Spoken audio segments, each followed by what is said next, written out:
ਸਤਿ ਸ਼੍ਰੀ ਅਕਾਲ ਜੀ ਦਾ ਖਾਲਸ ਟੀਵੀ ਦੇਖ ਰਹੇ ਸਾਰੇ ਦਰਸ਼ਕਾਂ ਦਾ ਬਹੁਤ-ਬਹੁਤ ਸਵਾਗਤ ਹੈ। ਪੰਜਾਬ, ਭਾਰਤ ਅਤੇ ਦੁਨੀਆ ਭਰ ਦੇ ਆਡੀਓ ਪ੍ਰਾਈਮ ਟਾਈਮ ਦੇ ਨਾਲ ਮੈਂ ਹਰਸ਼ਰਨ ਕੌਰ। ਅੱਜ ਦੀਆਂ ਅਹਿਮ ਖਬਰਾਂ ਦੇ ਵਿੱਚ ਸਭ ਤੋਂ ਪਹਿਲਾਂ ਤੁਹਾਨੂੰ ਹੈਡਲਾਈਨਸ ਦੱਸ ਦਈਏ ਕਿ ਕਿਸਾਨ ਕਹਿ ਰਹੇ ਨੇ ਗੱਲਬਾਤ ਦੇ ਲਈ ਅਸੀਂ ਤਿਆਰ ਹਾਂ, ਪਰ ਸਰਕਾਰ ਖੁੱਲੇ ਮਨ ਦੇ ਨਾਲ ਗੱਲਬਾਤ ਕਰਨ ਦਾ ਸੱਦਾ ਭੇਜੇ, ਤਰੀਕੇ ਦੇ ਨਾਲ ਭੇਜੇ, ਜਾਲੀ ਸੱਦਾ ਨਾ ਭੇਜੇ, ਅਸੀਂ ਉਸ ਦਾ ਇੰਤਜ਼ਾਰ ਕਰ ਰਹੇ ਹਾਂ। किसान लीडर ने इसका ऐलान किया है। ਸਿੰਘੂ ਬਾਰਡਰ ਤੇ ਮਮਤਾ ਬੈਨਰਜੀ ਪੱਛਮੀ ਬੰਗਾਲ ਦੀ ਮੁੱਖ ਮੰਤਰੀ ਨੇ ਮੋਬਾਈਲ ਫੋਨ ਤੇ ਕਿਸਾਨਾਂ ਦੇ ਨਾਲ ਗੱਲਬਾਤ ਕੀਤੀ ਹੈ ਅਤੇ ਤ੍ਰਿਣਮੂਲ ਕਾਂਗਰਸ ਦਾ ਵਫਦ ਸੰਘਰਸ਼ਮਈ ਕਿਸਾਨਾਂ ਨੂੰ ਆ ਕੇ ਮਿਲਿਆ ਵੀ ਹੈ। ਖੱਟਰ ਦਾ ਰਾਹ ਡੱਕਣ ਵਾਲੇ ਹਰਿਆਣਾ ਦੇ ਕਿਸਾਨਾਂ ਤੇ ਇਰਾਦਾ ਕਤਲ ਦੇ ਪਰਚੇ ਦਰਜ ਕਰ ਦਿੱਤੇ ਗਏ ਨੇ। ਅੱਜ ਪੂਰੇ ਦੇਸ਼ ਦੇ ਵਿੱਚ ਕਿਸਾਨ ਦਿਹਾੜਾ ਮਨਾਇਆ ਗਿਆ ਤੇ ਧਰਤੀ ਪੁੱਤਰਾਂ ਨੇ ਦੇਸ਼-ਵਾਸੀਆਂ ਨੂੰ ਇੱਕ ਡੰਗ ਦੀ ਰੋਟੀ ਛੱਡਣ ਦੀ ਅਪੀਲ ਕੀਤੀ ਸੀ। ਸਿੰਘੂ ਤੇ ਟਿੱਕਰੀ ਬਾਰਡਰਾਂ ਤੇ ਅੱਜ ਵੀ ਕਿਸਾਨਾਂ ਦੀ ਭੁੱਖ ਹੜਤਾਲ ਲਗਾਤਾਰ ਜਾਰੀ ਰਹੀ। 11 ਕਿਸਾਨ ਭੁੱਖ ਹੜਤਾਲ ਤੇ ਰੋਜ਼ਾਨਾ 24 ਘੰਟਿਆਂ ਦੇ ਲਈ ਬੈਠਦੇ ਨੇ। ਟਿੱਕਰੀ ਬਾਰਡਰ ਤੇ ਕਿਸਾਨਾਂ ਲਈ ਮੌਲ ਵੀ ਖੁੱਲ ਗਿਆ, ਜਿੱਥੇ ਹਰ ਚੀਜ਼ ਹੈ ਜਿਹੜੀ ਲੋੜ ਦੀ ਉਹ ਮਿਲ ਰਹੀ ਹੈ ਕਿਸਾਨਾਂ ਨੂੰ। ਕਿਸਾਨ ਦਿਹਾੜੇ ਤੇ ਰਾਜਨਾਥ ਸਿੰਘ ਵੀ ਟਵੀਟ ਕਰਕੇ ਕਹਿੰਦੇ ਨੇ ਕਿ ਇਹ ਜਿਹੜਾ ਸੰਘਰਸ਼ ਹੈ ਉਹ ਕੁਝ ਕਿਸਾਨ ਜਥੇਬੰਦੀਆਂ ਦਾ ਹੀ ਹੈ ਤੇ ਉਹ ਸਾਨੂੰ ਆਸ ਹੈ ਕਿ ਅੰਦੋਲਨ ਛੇਤੀ ਵਾਪਸ ਲੈ ਲਿਆ ਜਾਏਗਾ। ਖੇਤੀਬਾੜੀ ਮੰਤਰੀ ਨਰਿੰਦਰ ਤੋਮਰ ਦੇ ਦੋ ਚਿਹਰੇ ਦਿਖੇ ਨੇ।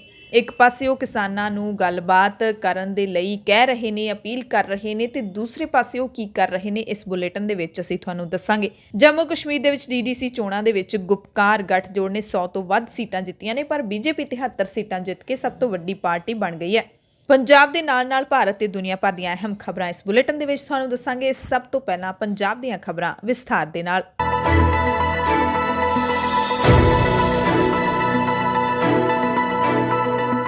ਬੁਲੇਟਿਨ ਦੇ ਵਿੱਚ ਸਭ ਤੋਂ ਵੱਡੀ ਤੇ ਅਹਿਮ ਖਬਰ ਕਿਸਾਨੀ ਸੰਘਰਸ਼ ਦੇ ਨਾਲ ਹੀ ਜੁੜੀ ਹੋਈ ਹੈ। ਦਰਅਸਲ ਅੱਜ ਕਿਸਾਨਾਂ ਨੇ ਕੇਂਦਰ ਦੀ ਚਿੱਠੀ ਦਾ ਜਵਾਬ ਦੇਣਾ ਸੀ। ਕੇਂਦਰ ਦੀ ਉਹ ਚਿੱਠੀ ਜਿਸ ਵਿੱਚ ਕੇਂਦਰ ਸਰਕਾਰ ਨੇ ਕਿਹਾ ਸੀ ਕਿ ਕਿਸਾਨ ਸਾਨੂੰ ਤਰੀਕ ਦੱਸਣ, ਥਾਂ ਦੱਸਣ, ਅਸੀਂ ਗੱਲਬਾਤ ਦੇ ਲਈ ਤਿਆਰ ਹਾਂ, ਪਰ ਕਿਸਾਨ ਜਥੇਬੰਦੀਆਂ ਨੇ ਕੇਂਦਰ ਸਰਕਾਰ ਦੀ ਬਿਨਾਂ ਤਰੀਕ ਤੇ ਸਮਾਂ ਦਿੱਤੀ ਇਸ ਪੇਸ਼ਕਸ਼ ਨੂੰ ਰੱਦ ਕਰ ਦਿੱਤਾ ਹੈ। ਕਿਸਾਨਾਂ ਨੇ ਕਿਹਾ ਕਿ ਅਸੀਂ ਸੋਧਾਂ ਦੇ ਉੱਤੇ ਗੱਲਬਾਤ ਕਰਨ ਲਈ ਤਿਆਰ ਨਹੀਂ ਹਾਂ। ਕਾਨੂੰਨ ਰੱਦ ਕਰਨ ਬਾਰੇ ਸਰਕਾਰ ਜੇ ਕੋਈ ਠੋਸ ਲਿਖਤੀ ਗੱਲਬਾਤ ਦਾ ਸੱਦਾ ਭੇਜੇ ਤਾਂ ਅਸੀਂ ਗੱਲਬਾਤ ਲਈ ਤਿਆਰ ਹਾਂ। ਕਿਸਾਨ ਜਥੇਬੰਦੀਆਂ ਨੇ ਅੱਜ ਸਿੰਘੂ ਬਾਰਡਰ ਤੇ ਥੋੜੀ ਦੇਰ ਪਹਿਲਾਂ ਪ੍ਰੈਸ ਕਾਨਫਰੰਸ ਕੀਤੀ ਹੈ ਅਤੇ ਪੁਆਇੰਟ ਦਰ ਪੁਆਇੰਟ ਉਹਨਾਂ ਨੇ ਜਵਾਬ ਦਿੱਤਾ। ਅੱਜ ਦੀ ਪ੍ਰੈਸ ਕਾਨਫਰੰਸ ਨੂੰ ਯੋਗੇਂਦਰ ਯਾਦਵ ਨੇ ਸੰਬੋਧਨ ਕੀਤਾ। ਯਾਦਵ ਨੇ ਕਿਹਾ ਕਿ ਸਰਕਾਰ ਵੱਲੋਂ ਭੇਜੀ ਚਿੱਠੀ ਵਿੱਚ ਸਰਕਾਰ ਨੇ ਕਿਸਾਨਾਂ ਦੇ ਅੰਦੋਲਨ ਨੂੰ ਤੋੜਨ ਦਾ ਲਗਾਤਾਰ ਯਤਨ ਕੀਤਾ। ਚਿੱਠੀ ਵਿੱਚ ਦਿੱਤੇ ਬੇਮਤਲਬ ਦੇ ਤਰਕ ਇਸ ਸੰਘਰਸ਼ ਨੂੰ ਤੋੜਨ ਵੱਲ ਇਸ਼ਾਰਾ ਕਰਦੇ ਨੇ। ਕਿਸਾਨਾਂ ਦਾ ਸਟੈਂਡ ਹਾਲੇ ਵੀ 3 ਖੇਤੀ ਕਾਨੂੰਨਾਂ ਨੂੰ ਰੱਦ ਕਰਨ ਬਾਰੇ ਸਪਸ਼ਟ ਹੈ। ਸਰਕਾਰ ਚਲਾਕੀਆਂ ਕਰ ਰਹੀ ਹੈ ਤੇ ਕਿਸਾਨਾਂ ਨੂੰ ਕੋਈ ਵੀ ਸੋਧ ਮਨਜ਼ੂਰ ਨਹੀਂ ਹੈ। ਕਿਸਾਨ ਲੀਡਰਾਂ ਨੇ ਕਿਹਾ ਕਿ ਅਫਸੋਸ ਹੈ ਸਰਕਾਰ ਸਾਰੀਆਂ ਜਥੇਬੰਦੀਆਂ ਦੀ ਰਾਏ ਨੂੰ ਇੱਕ ਵਿਅਕਤੀ ਦੀ ਰਾਏ ਵਜੋਂ ਪੇਸ਼ ਕਰ ਰਹੀ ਹੈ। ਸਰਕਾਰ ਜ਼ਮੀਨੀ ਸੰਘਰਸ਼ ਨੂੰ ਵੱਖਵਾਦੀ ਤੇ ਬੇਤੁਕਾ ਚਿੱਤਰਨ ਦੀ ਕੋਸ਼ਿਸ਼ ਕਰ ਰਹੀ ਹੈ। ਕਾਗਜ਼ੀ ਜਥੇਬੰਦੀਆਂ ਦੇ ਨਾਲ ਵਾਰਤਾ ਕਰਕੇ ਸਰਕਾਰ ਅੰਦੋਲਨ ਨੂੰ ਤੋੜਨ ਦੀ ਕੋਸ਼ਿਸ਼ ਕਰ ਰਹੀ ਹੈ। ਸਮਾਜ ਦੇ ਪੀੜਿਤ ਵਰਗ ਦੇ ਨਾਲ ਸਿਆਸੀ ਵਿਰੋਧੀ ਪਾਰਟੀਆਂ ਦੇ ਵਾਂਗ ਸਰਕਾਰ ਨਿਪਟਣ ਦੀ ਕੋਸ਼ਿਸ਼ ਕਰ ਰਹੀ ਹੈ। ਅਫਸੋਸ ਹੈ ਕਿ ਸਰਕਾਰ ਹੁਣ ਵੀ 3 ਖੇਤੀ ਕਾਨੂੰਨ ਰੱਦ ਕਰਨ ਦੀ ਮੰਗ ਨੂੰ ਸਮਝ ਨਹੀਂ ਪਾ ਰਹੀ। ਸਰਕਾਰ ਚਲਾਕੀ ਦੇ ਨਾਲ ਬੁਨਿਆਦੀ ਇਤਰਾਜ਼ਾਂ ਨੂੰ ਕੁਝ ਸੋਧਾਂ ਕਰਨ ਦੇ ਵਿੱਚ ਬਦਲ ਰਹੀ ਹੈ। ਸਰਕਾਰੀ ਚਿੱਠੀ ਵਿੱਚ ਸਾਨੂੰ ਕੋਈ ਠੋਸ ਪ੍ਰਸਤਾਵ ਨਹੀਂ ਮਿਲਿਆ, ਜਿਵੇਂ ਕਿ ਜ਼ੁਬਾਨੀ ਕਿਹਾ ਗਿਆ ਸੀ। ਇਹ ਪ੍ਰਸਤਾਵ ਵੀ ਪਹਿਲਾਂ ਵਾਂਗ ਹੀ ਹੈ ਤੇ ਸਾਡੇ ਵੱਲੋਂ ਇਸ ਨੂੰ ਰੱਦ ਕੀਤਾ ਜਾਂਦਾ ਹੈ। 3 ਕਾਨੂੰਨਾਂ ਵਿੱਚ ਸੋਧਾਂ ਦੀ ਮੰਗ ਅਸੀਂ ਨਹੀਂ ਕਰਦੇ, ਸਗੋਂ ਅਸੀਂ ਰੱਦ ਕਰਨ ਦੀ ਮੰਗ ਕਰਦੇ ਹਾਂ। MSP ਬਾਰੇ ਵੀ ਕੋਈ ਸਪਸ਼ਟ ਲਿਖਤੀ ਆਫਰ ਨਹੀਂ ਹੈ। ਸਾਰੀਆਂ ਫਸਲਾਂ ਦੀ MSP ਦੀ ਗਰੰਟੀ ਦਾ ਲਿਖਤੀ ਕਾਨੂੰਨ ਦਾ ਦਾਅਵਾ ਜੇ ਸਰਕਾਰ ਭੇਜੇ ਤਾਂ ਸਾਨੂੰ ਯਕੀਨ ਹੋ ਸਕਦਾ ਹੈ। ਅਸੀਂ ਰੋਸ ਮੁਜ਼ਾਹਰੇ ਕਰ ਰਹੇ ਕਿਸਾਨ ਗੱਲਬਾਤ ਲਈ ਤਿਆਰ ਹਾਂ, ਪਰ ਸਾਨੂੰ ਚੱਜ ਦਾ ਪ੍ਰਸਤਾਵ ਆਉਣਾ ਚਾਹੀਦਾ ਹੈ। ਬੇਤੁਕੀਆਂ ਸੋਧਾਂ ਦੇ ਪ੍ਰਸਤਾਵ ਜਿਨ੍ਹਾਂ ਨੂੰ ਅਸੀਂ ਪਹਿਲਾਂ ਹੀ ਰੱਦ ਕਰ ਚੁੱਕੇ ਹਾਂ, ਉਹਨਾਂ ਨੂੰ ਦੁਬਾਰਾ ਭੇਜਣ ਦੀ ਬਜਾਏ ਸਰਕਾਰ ਕੋਈ ਠੋਸ ਲਿਖਤੀ ਪ੍ਰਸਤਾਵ ਭੇਜੇ। ਦਿੱਲੀ ਤੋਂ ਕਿਸਾਨ ਲੀਡਰ ਯੁੱਧਵੀਰ ਦਾ ਕਹਿਣਾ ਹੈ ਕਿ ਸਰਕਾਰ ਸਾਨੂੰ ਹਲਕੇ ਵਿੱਚ ਲੈ ਰਹੀ ਹੈ। ਮੁਲਕ ਦੀ 60% ਆਬਾਦੀ ਦੇ ਨੁਮਾਇੰਦਿਆਂ ਦੇ ਅੰਦੋਲਨ ਨੂੰ ਸਰਕਾਰ ਜਾਣਬੁੱਝ ਕੇ ਲਟਕਾ ਰਹੀ ਹੈ। ਕਿਸਾਨ ਲੀਡਰ ਹਨਨ ਉੱਲਾ ਨੇ ਕਿਹਾ ਕਿ ਸਰਕਾਰ ਚਲਾਕੀ ਨਾਲ ਕਿਸਾਨਾਂ ਨੂੰ ਥਕਾਉਣਾ ਚਾਹੁੰਦੀ ਹੈ, ਪਰ ਕਿਸਾਨ ਪੂਰੇ ਦੇਸ਼ ਵਿੱਚ ਸੰਘਰਸ਼ ਕਰ ਰਿਹਾ ਹੈ। ਥੱਕੇਗਾ ਨਹੀਂ, ਅੱਕੇਗਾ ਨਹੀਂ ਤੇ ਸਰਕਾਰ ਝੂਠ ਬੋਲਣਾ ਬੰਦ ਕਰੇ। ਹਰਿਆਣਾ ਦੇ ਕਿਸਾਨ ਲੀਡਰ ਗੁਰਨਾਮ ਸਿੰਘ ਚੜੂਨੀ ਨੇ ਕਿਹਾ ਕਿ ਸਰਕਾਰ MSP ਦੀ ਗੱਲ ਤਾਂ ਕਰ ਰਹੀ ਹੈ, ਪਰ 23 ਫਸਲਾਂ ਦੀ ਇਸ ਉੱਤੇ ਖਰੀਦ ਦੀ ਗਰੰਟੀ ਨਹੀਂ ਦੇ ਰਹੀ ਸਰਕਾਰ। ਇਸ ਦਰਮਿਆਨ ਖੇਤੀਬਾੜੀ ਮੰਤਰੀ ਨਰਿੰਦਰ ਤੋਮਰ ਕਹਿ ਰਹੇ ਨੇ ਕਿ ਮੈਨੂੰ ਉਮੀਦ ਹੈ ਕਿਸਾਨ ਯੂਨੀਅਨਾਂ ਸਾਡੀ ਬੇਨਤੀ ਉੱਤੇ ਵਿਚਾਰ ਕਰਨਗੀਆਂ, ਭਾਵੇਂ ਉਹ ਸਰਕਾਰ ਵੱਲੋਂ ਸੁਝਾਈਆਂ ਤਜਵੀਜ਼ਾਂ ਵਿੱਚ ਕੁਝ ਹੋਰ ਸ਼ਾਮਲ ਕਰਨਾ ਚਾਹੁੰਦੇ ਹੋਣ ਜਾਂ ਫਿਰ ਕੱਢਣਾ ਚਾਹੁੰਦੇ ਹਨ। ਅਸੀਂ ਉਹਨਾਂ ਦੀ ਸੁਵਿਧਾ ਦੇ ਮੁਤਾਬਿਕ ਉਹਨਾਂ ਦੀ ਦਿੱਤੀ ਤਾਰੀਖ ਅਤੇ ਸਮੇਂ ਉੱਤੇ ਗੱਲਬਾਤ ਕਰਨ ਲਈ ਤਿਆਰ ਹਾਂ। ਮੈਨੂੰ ਆਸ ਹੈ ਹੱਲ ਨਿਕਲ ਆਵੇਗਾ। ਪਰ ਇਸੇ ਦਰਮਿਆਨ ਤੋਮਰ ਦੀ ਦੂਸਰੀ ਤਸਵੀਰ ਵੀ ਨਜ਼ਰ ਆਉਂਦੀ ਹੈ, ਜਿੱਥੇ ਉਹਨਾਂ ਦੇ ਵੱਲੋਂ ਕੁਝ ਅਜਿਹੀਆਂ ਕਿਸਾਨ ਯੂਨੀਅਨਾਂ ਦੇ ਲੀਡਰਾਂ ਦੇ ਨਾਲ ਖੇਤੀ ਬਿੱਲਾਂ ਦੇ ਹੱਕ ਵਿੱਚ ਬੈਠਕ ਕਰਨ ਦਾ ਦਾਅਵਾ ਕੀਤਾ ਗਿਆ, ਜੋ ਕਿ ਇਹਨਾਂ ਖੇਤੀ ਬਿੱਲਾਂ ਦੇ ਹੱਕ ਦੇ ਵਿੱਚ ਹਨ। ਦਾਅਵੇ ਦੇ ਮੁਤਾਬਿਕ ਇਹ ਲੋਕ ਮੁਲਕ ਦੇ 1 ਲੱਖ ਪਿੰਡਾਂ ਤੋਂ 3,13,363 ਵਿਅਕਤੀਆਂ ਦੇ ਹਸਤਾਖਰਾਂ ਵਾਲਾ ਸਮਰਥਨ ਪੱਤਰ ਲੈ ਕੇ ਆਏ ਨੇ ਤੇ ਇਹਨਾਂ ਨੇ ਇਹ ਚਿੱਠੀ ਖੇਤੀਬਾੜੀ ਮੰਤਰੀ ਨੂੰ ਸੌਂਪੀ। ਕਿਸਾਨ ਮਜ਼ਦੂਰ ਸੰਘਰਸ਼ ਕਮੇਟੀ ਦੇ ਵੱਲੋਂ ਅੱਜ ਯੂਪੀ ਦੇ ਮੁੱਖ ਮੰਤਰੀ ਯੋਗੀ ਆਦਿੱਤਿਆਨਾਥ ਦੇ ਪੁਤਲੇ ਸਾੜੇ ਗਏ। ਕਮੇਟੀ ਦੇ ਜਨਰਲ ਸਕੱਤਰ ਸਰਵਣ ਸਿੰਘ ਪੰਧੇਰ ਨੇ ਕਿਹਾ ਕਿ 22 ਦਸੰਬਰ ਨੂੰ ਯੂਪੀ ਤੋਂ ਖੇਤੀ ਕਾਨੂੰਨਾਂ ਖਿਲਾਫ ਪੀਲੀਭੀਤ ਤੋਂ ਲੈ ਕੇ ਮੁਰਾਦਾਬਾਦ ਤੱਕ ਕਿਸਾਨਾਂ ਦੇ ਉੱਤੇ ਯੂਪੀ ਸਰਕਾਰ ਨੇ ਤਸ਼ੱਦਦ ਕੀਤਾ। ਮੁਰਾਦਾਬਾਦ ਟੋਲ ਬੈਰੀਅਰ ਦੇ ਉੱਤੇ ਲਾਠੀ ਚਾਰਜ ਕੀਤਾ ਗਿਆ। ਪੰਧੇਰ ਨੇ ਦੱਸਿਆ ਕਿ ਖੇਤੀ ਕਾਨੂੰਨਾਂ ਨੂੰ ਰੱਦ ਕਰਵਾਉਣ ਸੰਬੰਧੀ ਪੂਰੇ ਦੇਸ਼ ਵਿੱਚ ਕਿਸਾਨਾਂ ਨੂੰ ਮਦਦ ਤੇ ਹੁੰਗਾਰਾ ਮਿਲ ਰਿਹਾ ਹੈ, ਪਰ ਇਹਦੇ ਵਿਚਾਲੇ ਮੋਦੀ ਸਰਕਾਰ ਆਪਣੀ ਹਰ ਕੋਸ਼ਿਸ਼ ਕਿਸਾਨਾਂ ਨੂੰ ਰੋਕਣ ਲਈ ਕਰਨ ਦੇ ਵਿੱਚ ਲੱਗੀ ਹੋਈ ਹੈ। ਇਸੇ ਨਕਸ਼ੇ ਕਦਮ ਤੇ ਹੁਣ ਯੂਪੀ ਦੀ ਯੋਗੀ ਸਰਕਾਰ ਨੇ ਵੀ ਦਿੱਲੀ ਵੱਲ ਨੂੰ ਕੂਚ ਕਰ ਰਹੇ ਕਿਸਾਨਾਂ ਨੂੰ ਰੋਕਣ ਲਈ ਉਹਨਾਂ ਦੇ ਲਾਠੀ ਚਾਰਜ ਕੀਤਾ। ਅੱਜ ਕਿਸਾਨਾਂ ਦੇ ਵੱਲੋਂ ਕਿਸਾਨ ਦਿਹਾੜਾ ਮਨਾਉਂਦਿਆਂ ਦੇਸ਼ ਵਾਸੀਆਂ ਨੂੰ ਅਪੀਲ ਕੀਤੀ ਗਈ ਸੀ ਇੱਕ ਵੇਲੇ ਦੀ ਰੋਟੀ ਦਾ ਤਿਆਗ ਕਰਨ ਦੀ। ਕਿਸਾਨ ਲੀਡਰਾਂ ਨੇ ਕੱਲ ਕਿਸਾਨੀ ਅੰਦੋਲਨ ਦੇ ਨਾਲ ਇਕਮੁੱਠਤਾ ਜ਼ਾਹਿਰ ਕਰਨ ਦੇ ਲਈ ਇੱਕ ਡੰਗ ਦੀ ਰੋਟੀ ਛੱਡਣ ਦੀ ਅਪੀਲ ਦੇਸ਼ ਵਾਸੀਆਂ ਨੂੰ ਕੀਤੀ ਸੀ, ਜਿਸ ਨੂੰ ਕਈ ਲੋਕਾਂ ਨੇ ਮੰਨਿਆ। ਕਿਸਾਨਾਂ ਨੇ ਅੱਜ ਸਵੇਰੇ ਇੱਥੇ ਕਿਸਾਨ ਘਾਟ ਦਾ ਦੌਰਾ ਕਰਕੇ ਸਾਬਕਾ ਪ੍ਰਧਾਨ ਮੰਤਰੀ ਮਰਹੂਮ ਚੌਧਰੀ ਚਰਨ ਸਿੰਘ ਨੂੰ ਸ਼ਰਧਾਂਜਲੀ ਵੀ ਭੇਂਟ ਕੀਤੀ। ਦਿੱਲੀ ਯੂਪੀ ਸਰਹੱਦ ਤੇ ਗਾਜ਼ੀਪੁਰ ਬਾਰਡਰ ਤੇ ਵੀ ਕਿਸਾਨਾਂ ਦਾ ਧਰਨਾ ਜਾਰੀ ਹੈ। ਇੱਥੇ ਕਿਸਾਨਾਂ ਨੇ ਹਵਨ ਕਰਕੇ ਕਿਸਾਨ ਦਿਹਾੜਾ ਮਨਾਇਆ ਤੇ ਸਿੰਘੂ ਅਤੇ ਟਿਕਰੀ ਬਾਰਡਰ ਤੇ ਲਗਾਤਾਰ ਕਿਸਾਨਾਂ ਦੇ ਸੰਘਰਸ਼ ਦੇ ਦਰਮਿਆਨ ਜਿਹੜੀ ਭੁੱਖ ਹੜਤਾਲ ਚੱਲ ਰਹੀ ਹੈ ਉਹ ਲਗਾਤਾਰ ਜਾਰੀ ਹੈ। ਅੱਜ ਵੀ ਸਿੰਘੂ ਤੇ ਟਿਕਰੀ ਬਾਰਡਰ ਦੇ ਉੱਤੇ 11 ਕਿਸਾਨ ਭੁੱਖ ਹੜਤਾਲ ਤੇ ਬੈਠੇ। ਸੋ ਕਿਸਾਨ ਦਿਹਾੜੇ ਮੌਕੇ ਰੱਖਿਆ ਮੰਤਰੀ ਰਾਜਨਾਥ ਸਿੰਘ ਨੇ ਵੀ ਕਿਹਾ ਕਿ ਕੇਂਦਰ ਸਰਕਾਰ ਅੰਦੋਲਨ ਕਰਨ ਵਾਲੇ ਕਿਸਾਨਾਂ ਦੇ ਪ੍ਰਤੀ ਸੰਵੇਦਨਸ਼ੀਲ ਹੈ ਤੇ ਪ੍ਰਧਾਨ ਮੰਤਰੀ ਨਰਿੰਦਰ ਮੋਦੀ ਕਿਸਾਨਾਂ ਨੂੰ ਕਿਸੇ ਵੀ ਹਾਲਤ ਵਿੱਚ ਨੁਕਸਾਨ ਨਹੀਂ ਹੋਣ ਦੇਣਗੇ। ਰਾਜਨਾਥ ਸਿੰਘ ਨੇ ਟਵੀਟ ਕਰਕੇ ਕਿਹਾ ਕਿ ਕੁਝ ਕਿਸਾਨ ਜਥੇਬੰਦੀਆਂ ਹੀ ਸੰਘਰਸ਼ ਕਰ ਰਹੀਆਂ ਨੇ, ਆਸ ਹੈ ਅੰਦੋਲਨ ਛੇਤੀ ਵਾਪਸ ਲੈ ਲਿਆ ਜਾਏਗਾ। ਕਿਸਾਨ ਦਿਵਸ ਦੇ ਮੌਕੇ ਟਵੀਟਾਂ ਦੀ ਝੜੀ ਦੇ ਵਿੱਚ ਰਾਜਨਾਥ ਸਿੰਘ ਨੇ ਸਾਬਕਾ ਪ੍ਰਧਾਨ ਮੰਤਰੀ ਚੌਧਰੀ ਚਰਨ ਸਿੰਘ ਨੂੰ ਸ਼ਰਧਾਂਜਲੀ ਭੇਂਟ ਕੀਤੀ। ਭਾਰਤ ਵਿੱਚ 23 ਨਵੰਬਰ ਨੂੰ ਕਿਸਾਨ ਦਿਵਸ ਦੇ ਵਜੋਂ ਮਨਾਉਣ ਦਾ ਕਿਸਾਨਾਂ ਦੇ ਵੱਲੋਂ ਐਲਾਨ ਕੀਤਾ ਗਿਆ ਸੀ। ਰੱਖਿਆ ਮੰਤਰੀ ਨੇ ਕਿਹਾ ਕਿ ਖੇਤੀ ਕਾਨੂੰਨਾਂ ਦੇ ਬਾਰੇ ਕੁਝ ਕਿਸਾਨ ਜਥੇਬੰਦੀਆਂ ਹੀ ਅੰਦੋਲਨ ਕਰ ਰਹੀਆਂ ਨੇ ਤੇ ਸਰਕਾਰ ਪੂਰੀ ਸੰਵੇਦਨਸ਼ੀਲਤਾ ਦੇ ਨਾਲ ਗੱਲ ਕਰ ਰਹੀ ਹੈ। ਆਸ ਹੈ ਛੇਤੀ ਅੰਦੋਲਨ ਕਰਨ ਵਾਲੇ ਕਿਸਾਨ ਆਪਣਾ ਅੰਦੋਲਨ ਵਾਪਸ ਲੈ ਲੈਣਗੇ। ਸਿੰਘੂ ਬਾਰਡਰ ਦੇ ਨਾਲ ਟਿਕਰੀ ਬਾਰਡਰ ਤੇ ਵੀ ਕਿਸਾਨਾਂ ਦਾ ਧਰਨਾ ਲਗਾਤਾਰ ਜਾਰੀ ਹੈ। ਦੋਨੇ ਬਾਰਡਰਾਂ ਦੇ ਉੱਤੇ ਕਿਸਾਨਾਂ ਦੇ ਵੱਲੋਂ ਜਿਹੜੀ ਪਰਸੋਂ ਤੋਂ ਲੈ ਕੇ ਲੜੀਵਾਰ ਭੁੱਖ ਹੜਤਾਲ ਸ਼ੁਰੂ ਕੀਤੀ ਗਈ ਹੈ, ਉਸ ਦੇ ਮੁਤਾਬਿਕ 11 ਜਿਹੜੇ ਕਿਸਾਨ ਲੀਡਰ ਹੈਗੇ ਨੇ ਤੇ ਕਿਸਾਨਾਂ ਦੇ ਹੱਕ ਦੇ ਵਿੱਚ ਉਹਨਾਂ ਦੇ ਸਾਥੀ ਨੇ ਜਿਹੜੇ ਉਹ ਲਗਾਤਾਰ ਭੁੱਖ ਹੜਤਾਲ ਦੇ ਉੱਤੇ ਬੈਠ ਰਹੇ ਨੇ। 24 ਘੰਟੇ ਇਹ ਭੁੱਖ ਹੜਤਾਲ ਜਾਰੀ ਰਹਿੰਦੀ ਹੈ। ਉਸ ਤੋਂ ਬਾਅਦ ਅਗਲੇ 24 ਘੰਟਿਆਂ ਤੱਕ ਫਿਰ ਹੋਰ 11 ਜਿਹੜੇ ਕਿਸਾਨ ਹੈਗੇ ਨੇ ਉਹ ਭੁੱਖ ਹੜਤਾਲ ਤੇ ਬਹਿੰਦੇ ਨੇ। ਟਿਕਰੀ ਬਾਰਡਰ ਤੇ ਕਿਸਾਨ ਦਿਹਾੜੇ ਮੌਕੇ ਇੱਕ ਕਿਸਾਨ ਨੇ ਕਿਹਾ ਕਿ ਮੈਂ ਮੋਦੀ ਸਰਕਾਰ ਨੂੰ ਇਹੀ ਕਹਿਣਾ ਚਾਹੁੰਦਾ ਕਿ ਖੇਤੀਬਾੜੀ ਕਾਨੂੰਨਾਂ ਨੂੰ ਵਾਪਸ ਲੈ ਕੇ ਅੱਜ ਸਾਨੂੰ ਇਹ ਤੋਹਫਾ ਦੇ ਦੇਣ ਕਿਸਾਨ ਦਿਹਾੜੇ ਮੌਕੇ, ਕਿਉਂਕਿ ਅੱਜ ਤੱਕ ਕਿਸਾਨ ਪੜ੍ਹਿਆ ਲਿਖਿਆ ਹੈ ਤੇ ਉਸ ਨੂੰ ਇਹਨਾਂ ਕਾਨੂੰਨਾਂ ਬਾਰੇ ਪਤਾ ਹੈ ਜਿਹੜੇ ਕਿ ਸਾਡਾ ਭਵਿੱਖ ਤਬਾਹ ਕਰਨ ਵਾਲੇ ਨੇ। ਪੱਛਮੀ ਬੰਗਾਲ ਦੀ ਮੁੱਖ ਮੰਤਰੀ ਮਮਤਾ ਬੈਨਰਜੀ ਨੇ ਸਿੰਘੂ ਬਾਰਡਰ ਤੇ ਮੋਬਾਈਲ ਫੋਨ ਤੇ ਅੱਜ ਕਿਸਾਨਾਂ ਦੇ ਨਾਲ ਗੱਲਬਾਤ ਕੀਤੀ। ਤ੍ਰਿਣਮੂਲ ਕਾਂਗਰਸ ਦਾ ਇੱਕ ਵਫਦ ਹੈ ਜਿਹੜਾ ਉਹ ਸੰਘਰਸ਼ ਕਰ ਰਹੇ ਕਿਸਾਨਾਂ ਨੂੰ ਮਿਲਿਆ। ਪੱਛਮੀ ਬੰਗਾਲ ਦੀ ਮੁੱਖ ਮੰਤਰੀ ਮਮਤਾ ਬੈਨਰਜੀ ਨੇ ਅੱਜ ਕੇਂਦਰ ਸਰਕਾਰ ਵੱਲੋਂ ਲਿਆਂਦੇ ਗਏ 3 ਨਵੇਂ ਖੇਤੀਬਾੜੀ ਕਾਨੂੰਨਾਂ ਦੇ ਵਿਰੁੱਧ ਦਿੱਲੀ ਦੇ ਵਿੱਚ ਪ੍ਰਦਰਸ਼ਨ ਕਰ ਰਹੇ ਕਿਸਾਨਾਂ ਦੇ ਨਾਲ ਗੱਲਬਾਤ ਕਰਦਿਆਂ ਆਪਣੀ ਪਾਰਟੀ TMC ਦੇ ਸਮਰਥਨ ਦਾ ਭਰੋਸਾ ਦਿੱਤਾ। ਮਮਤਾ ਬੈਨਰਜੀ ਨੇ ਪਾਰਟੀ ਦੇ 5 ਮੈਂਬਰੀ ਸੰਸਦ ਮੈਂਬਰਾਂ ਦਾ ਵਫਦ ਦਿੱਲੀ ਦੀਆਂ ਸਰਹੱਦਾਂ ਤੇ ਡਟੇ ਕਿਸਾਨਾਂ ਦੇ ਨਾਲ ਮੁਲਾਕਾਤ ਕਰਨ ਦੇ ਲਈ ਭੇਜਿਆ। ਵਫਦ ਨੇ ਮੌਕੇ ਤੇ ਪਹੁੰਚ ਕੇ ਫੋਨ ਤੇ ਮਮਤਾ ਬੈਨਰਜੀ ਦੀ ਗੱਲਬਾਤ ਕਿਸਾਨਾਂ ਦੇ ਨਾਲ ਕਰਵਾਈ। ਪ੍ਰਦਰਸ਼ਨਕਾਰੀਆਂ ਨੇ ਮਮਤਾ ਬੈਨਰਜੀ ਨੂੰ ਦਿੱਲੀ ਧਰਨੇ ਵਾਲੀਆਂ ਥਾਵਾਂ ਤੇ ਆਉਣ ਲਈ ਵੀ ਸੱਦਾ ਦਿੱਤਾ। ਮੁੱਖ ਮੰਤਰੀ ਨੇ ਭਰੋਸਾ ਦਿੱਤਾ ਕਿ ਸਾਡੀ ਪਾਰਟੀ ਕਿਸਾਨਾਂ ਦੀਆਂ ਮੰਗਾਂ ਦਾ ਸਮਰਥਨ ਕਰਦੀ ਰਹੇਗੀ। ਹਰਿਆਣਾ ਤੋਂ ਖਬਰ ਹੈ, ਜਿੱਥੇ ਕੱਲ ਕਿਸਾਨਾਂ ਨੇ ਮੁੱਖ ਮੰਤਰੀ ਮਨੋਹਰ ਲਾਲ ਖੱਟਰ ਦਾ ਰਾਹ ਰੋਕਿਆ ਸੀ। ਜ਼ਬਰਦਸਤ ਨਾਅਰੇਬਾਜ਼ੀ ਕੀਤੀ ਸੀ, ਕਾਲੇ ਝੰਡੇ ਵੀ ਦਿਖਾਏ ਗਏ ਸੀ ਤੇ ਜਿਸ ਤੋਂ ਬਾਅਦ ਮੁੱਖ ਮੰਤਰੀ ਨੂੰ ਅੰਬਾਲਾ ਤੋਂ ਯੂ ਟਰਨ ਲੈਣਾ ਪੈ ਗਿਆ ਸੀ। ਤੇ ਹੁਣ ਖਬਰ ਮਿਲ ਰਹੀ ਹੈ ਕਿ ਮੁੱਖ ਮੰਤਰੀ ਖੱਟਰ ਦਾ ਰਾਹ ਡੱਕਣ ਵਾਲੇ ਕਿਸਾਨਾਂ ਤੇ ਇਰਾਦਾ ਕਤਲ ਦਾ ਕੇਸ ਦਰਜ ਕਰ ਲਿਆ। ਨਵੇਂ ਖੇਤੀ ਕਾਨੂੰਨਾਂ ਵਿਰੁੱਧ ਪ੍ਰਦਰਸ਼ਨ ਕਰ ਰਹੇ ਕਿਸਾਨਾਂ ਦੇ ਸਮੂਹ ਨੇ ਮੁੱਖ ਮੰਤਰੀ ਖੱਟਰ ਦੇ ਕਾਫਲੇ ਨੂੰ ਕਥਿਤ ਤੌਰ ਉਤੇ ਰੋਕਣ ਅਤੇ ਡਾਂਗਾ ਸੁੱਟਣ ਤੋਂ ਬਾਅਦ ਹਰਿਆਣਾ ਪੁਲਿਸ ਨੇ ਵੱਖ-ਵੱਖ ਦੋਸ਼ਾਂ ਦੇ ਵਿੱਚ 13 ਕਿਸਾਨਾਂ ਦੇ ਖਿਲਾਫ ਕਤਲ ਦੀ ਕੋਸ਼ਿਸ਼ ਅਤੇ ਦੰਗਾ ਕਰਨ ਦੇ ਦੋਸ਼ਾਂ ਦੇ ਤਹਿਤ ਕੇਸ ਦਰਜ ਕੀਤਾ। ਕੱਲ ਕਿਸਾਨਾਂ ਦੇ ਇੱਕ ਗਰੁੱਪ ਨੇ ਖੱਟਰ ਨੂੰ ਉਸ ਵਕਤ ਕਾਲੇ ਝੰਡੇ ਦਿਖਾਏ ਸੀ ਜਦੋਂ ਉਹਨਾਂ ਦਾ ਕਾਫਲਾ ਅੰਬਾਲਾ ਸ਼ਹਿਰ ਦੇ ਵਿੱਚ ਪਹੁੰਚਿਆ ਸੀ। ਜੇ ਕਿਸਾਨਾਂ ਦੇ ਸੰਘਰਸ਼ ਦੀ ਗੱਲ ਕਰ ਲਈਏ ਤਾਂ ਕੌਮੀ ਰਾਜਧਾਨੀ ਦੇ ਵਿੱਚ ਖੇਤੀ ਕਾਨੂੰਨਾਂ ਖਿਲਾਫ ਚੱਲ ਰਹੇ ਕਿਸਾਨੀ ਸੰਘਰਸ਼ ਦਾ ਸੇਕ ਹੁਣ ਦੱਖਣੀ ਭਾਰਤ ਵਿੱਚ ਵੀ ਪਹੁੰਚ ਗਿਆ। ਦੱਖਣ ਦੇ ਕਈ ਸੂਬਿਆਂ ਵਿੱਚ ਕਿਸਾਨ ਅੰਦੋਲਨ ਤੇਜ਼ ਹੋ ਗਏ ਨੇ। ਕੇਰਲਾ ਦੇ ਵਿੱਚ ਕਾਂਗਰਸ ਦੀ ਅਗਵਾਈ ਵਾਲੇ ਸਾਂਝੇ ਜਮਹੂਰੀ ਫਰੰਟ UDF ਨੇ ਅੱਜ ਕਿਸਾਨਾਂ ਦੇ ਨਾਲ ਇਕਜੁੱਟਤਾ ਦਾ ਪ੍ਰਗਟਾਵਾ ਕਰਦਿਆਂ ਰਾਜ ਭਵਨ ਤੱਕ ਮਾਰਚ ਕੱਢਿਆ। ਸੂਬਾਈ ਅਸੈਂਬਲੀ ਦੇ ਵਿੱਚ ਵਿਰੋਧੀ ਧਿਰ ਦੇ ਨੇਤਾ ਰਮੇਸ਼ ਚੈਨੀਥਲਾ, ਸਾਬਕਾ ਮੁੱਖ ਮੰਤਰੀ ਓਮਨ ਚਾਂਡੀ, ਫਰੰਟ ਦੇ ਕਨਵੀਨਰ MM ਹਾਸਨ ਅਤੇ ਮੋਰਚੇ ਵਿੱਚ ਸ਼ਾਮਲ ਹੋਰ ਲੀਡਰਾਂ ਨੇ ਸ਼ਿਰਕਤ ਕੀਤੀ। ਧਰਨੇ ਵਿੱਚ ਸੰਸਦ ਮੈਂਬਰ, ਵਿਧਾਇਕ ਤੇ ਵੱਖ-ਵੱਖ ਕਿਸਾਨ ਜਥੇਬੰਦੀਆਂ ਵੀ ਸ਼ਾਮਲ ਹੋਈਆਂ।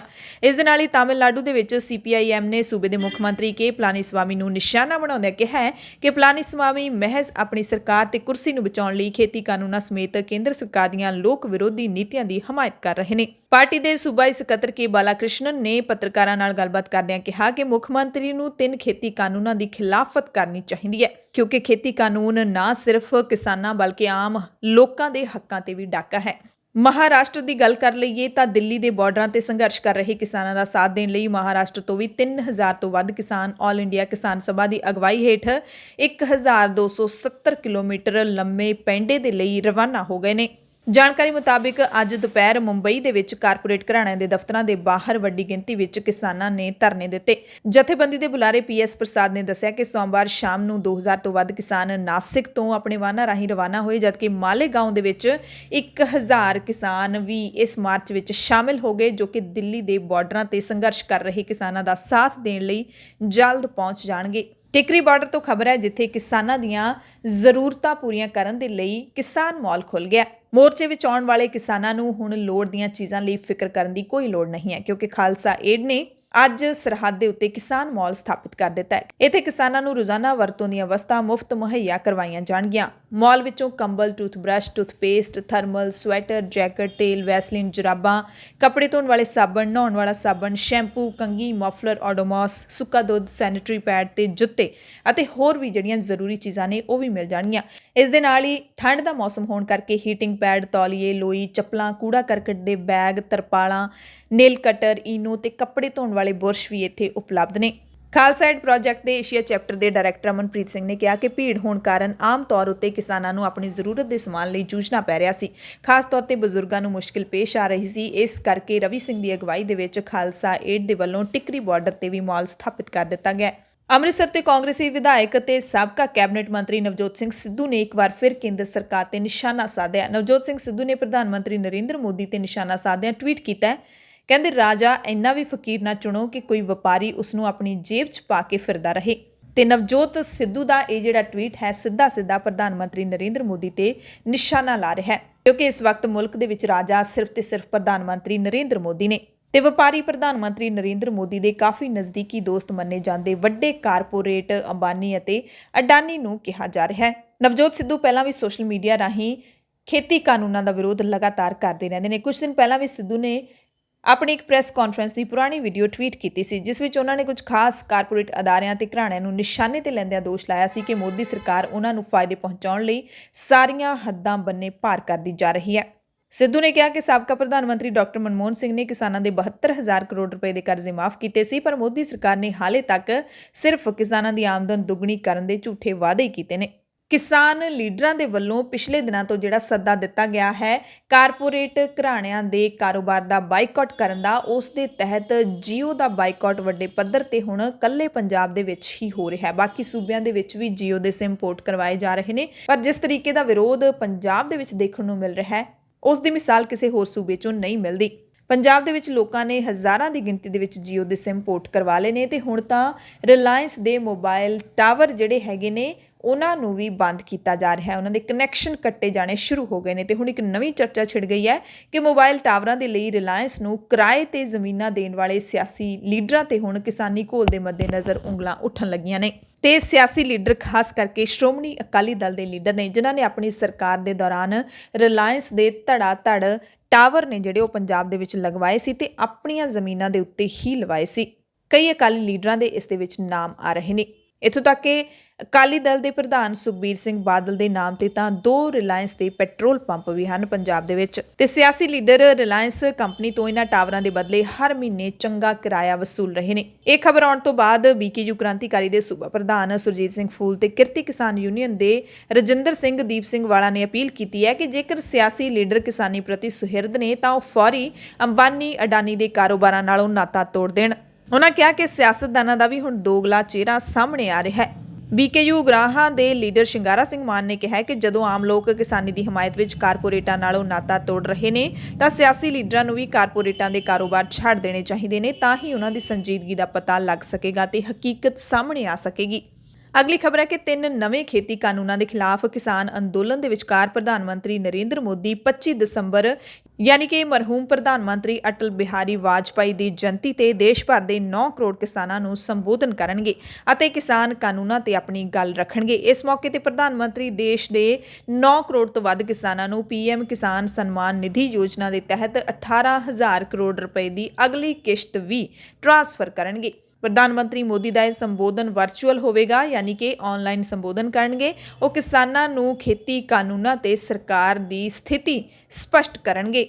ਪ੍ਰਧਾਨ ਮੰਤਰੀ ਦੇ ਪ੍ਰੋਗਰਾਮ ਦੇ ਵਿੱਚ 6 ਸੂਬਿਆਂ ਤੋਂ 94 ਕਿਸਾਨਾਂ ਨੂੰ ਸ਼ਾਮਲ ਕੀਤਾ ਜਾਏਗਾ। ਇਹ ਸਾਰੇ ਕਿਸਾਨ ਭਾਰਤ ਸਰਕਾਰ ਵੱਲੋਂ ਲਏ ਗਏ ਫੈਸਲਿਆਂ ਤੇ ਆਪਣੇ ਅਨੁਭਵ ਪ੍ਰਧਾਨ ਮੰਤਰੀ ਨਾਲ ਸਾਂਝਾ ਕਰਨਗੇ। ਪ੍ਰਧਾਨ ਮੰਤਰੀ ਦਫ਼ਤਰ ਨੇ ਇੱਕ ਬਿਆਨ ਜਾਰੀ ਕਰਕੇ ਇਸ ਦੀ ਪੁਸ਼ਟੀ ਕੀਤੀ ਹੈ। ਪੰਜਾਬ ਦੀਆਂ ਖਬਰਾਂ ਦੇ ਵਿੱਚ ਇੱਕ ਹੋਰ ਖਬਰ ਤੁਹਾਨੂੰ ਦੱਸ ਦਈਏ ਕਿ ਅੱਤਵਾਦ ਵਿਰੋਧੀ ਜਾਂਚ ਏਜੰਸੀ NIA ਨੇ ਅੱਜ ਫਰਾਰ ਖਾਲਿਸਤਾਨੀ ਗੁਰਜੀਤ ਸਿੰਘ ਨਿੱਜਰ ਨੂੰ ਹਵਾਈ ਅੱਡੇ ਤੋਂ ਗ੍ਰਿਫਤਾਰ ਕੀਤਾ ਹੈ। ਜਾਣਕਾਰੀ ਮੁਤਾਬਿਕ ਉਹ ਸਾਈਪ੍ਰਸ ਦੇ ਵਿੱਚ ਮੌਜੂਦ ਸੀ। ਮੰਗਲਵਾਰ ਰਾਤ ਜਿਵੇਂ ਹੀ ਇੰਦਰਾ ਗਾਂਧੀ ਕੌਮਾਂਤਰੀ ਹਵਾਈ ਅੱਡੇ ਤੇ ਪਹੁੰਚਿਆ ਤਾਂ NIA ਦੀ ਟੀਮ ਨੇ ਉਸ ਨੂੰ ਗ੍ਰਿਫਤਾਰ ਕਰ ਲਿਆ। 2017 ਦੇ ਵਿੱਚ ਨਿੱਜਰ ਸਾਈਪ੍ਰਸ ਚਲਾ ਗਿਆ ਸੀ। ਗੁਰਜੀਤ ਸਿੰਘ ਨਿੱਜਰ ਦੇ ਖਿਲਾਫ ਕਈ ਅਪਰਾਧਿਕ ਮਾਮਲਿਆਂ ਵਿੱਚ ਜਾਂਚ ਚੱਲ ਰਹੀ ਹੈ ਤੇ ਮੁੰਬਈ ਦੇ ਕੇਸ ਵਿੱਚ ਵੀ ਨਿੱਜਰ ਦਾ ਨਾਮ ਸ਼ਾਮਿਲ ਹੈ। ਖਬਰ ਗੁਰਦਾਸਪੁਰ ਤੋਂ ਹੈ। ਖੇਤੀ ਕਾਨੂੰਨਾਂ ਦੇ ਵਿਰੁੱਧ ਜਿਹੜਾ ਰੋਹ ਚੱਲ ਰਿਹਾ ਹੈ ਉਸਨੇ ਇੱਕ ਹੋਰ ਰੂਪ ਲੈਣਾ ਸ਼ੁਰੂ ਕਰ ਦਿੱਤਾ ਹੈ। ਕਿਸਾਨ ਹੁਣ ਵੱਡੇ ਕਾਰਪੋਰੇਟ ਘਰਾਣਿਆਂ ਦਾ ਬਾਈਕਾਟ ਵੀ ਕਰ ਰਹੇ ਨੇ।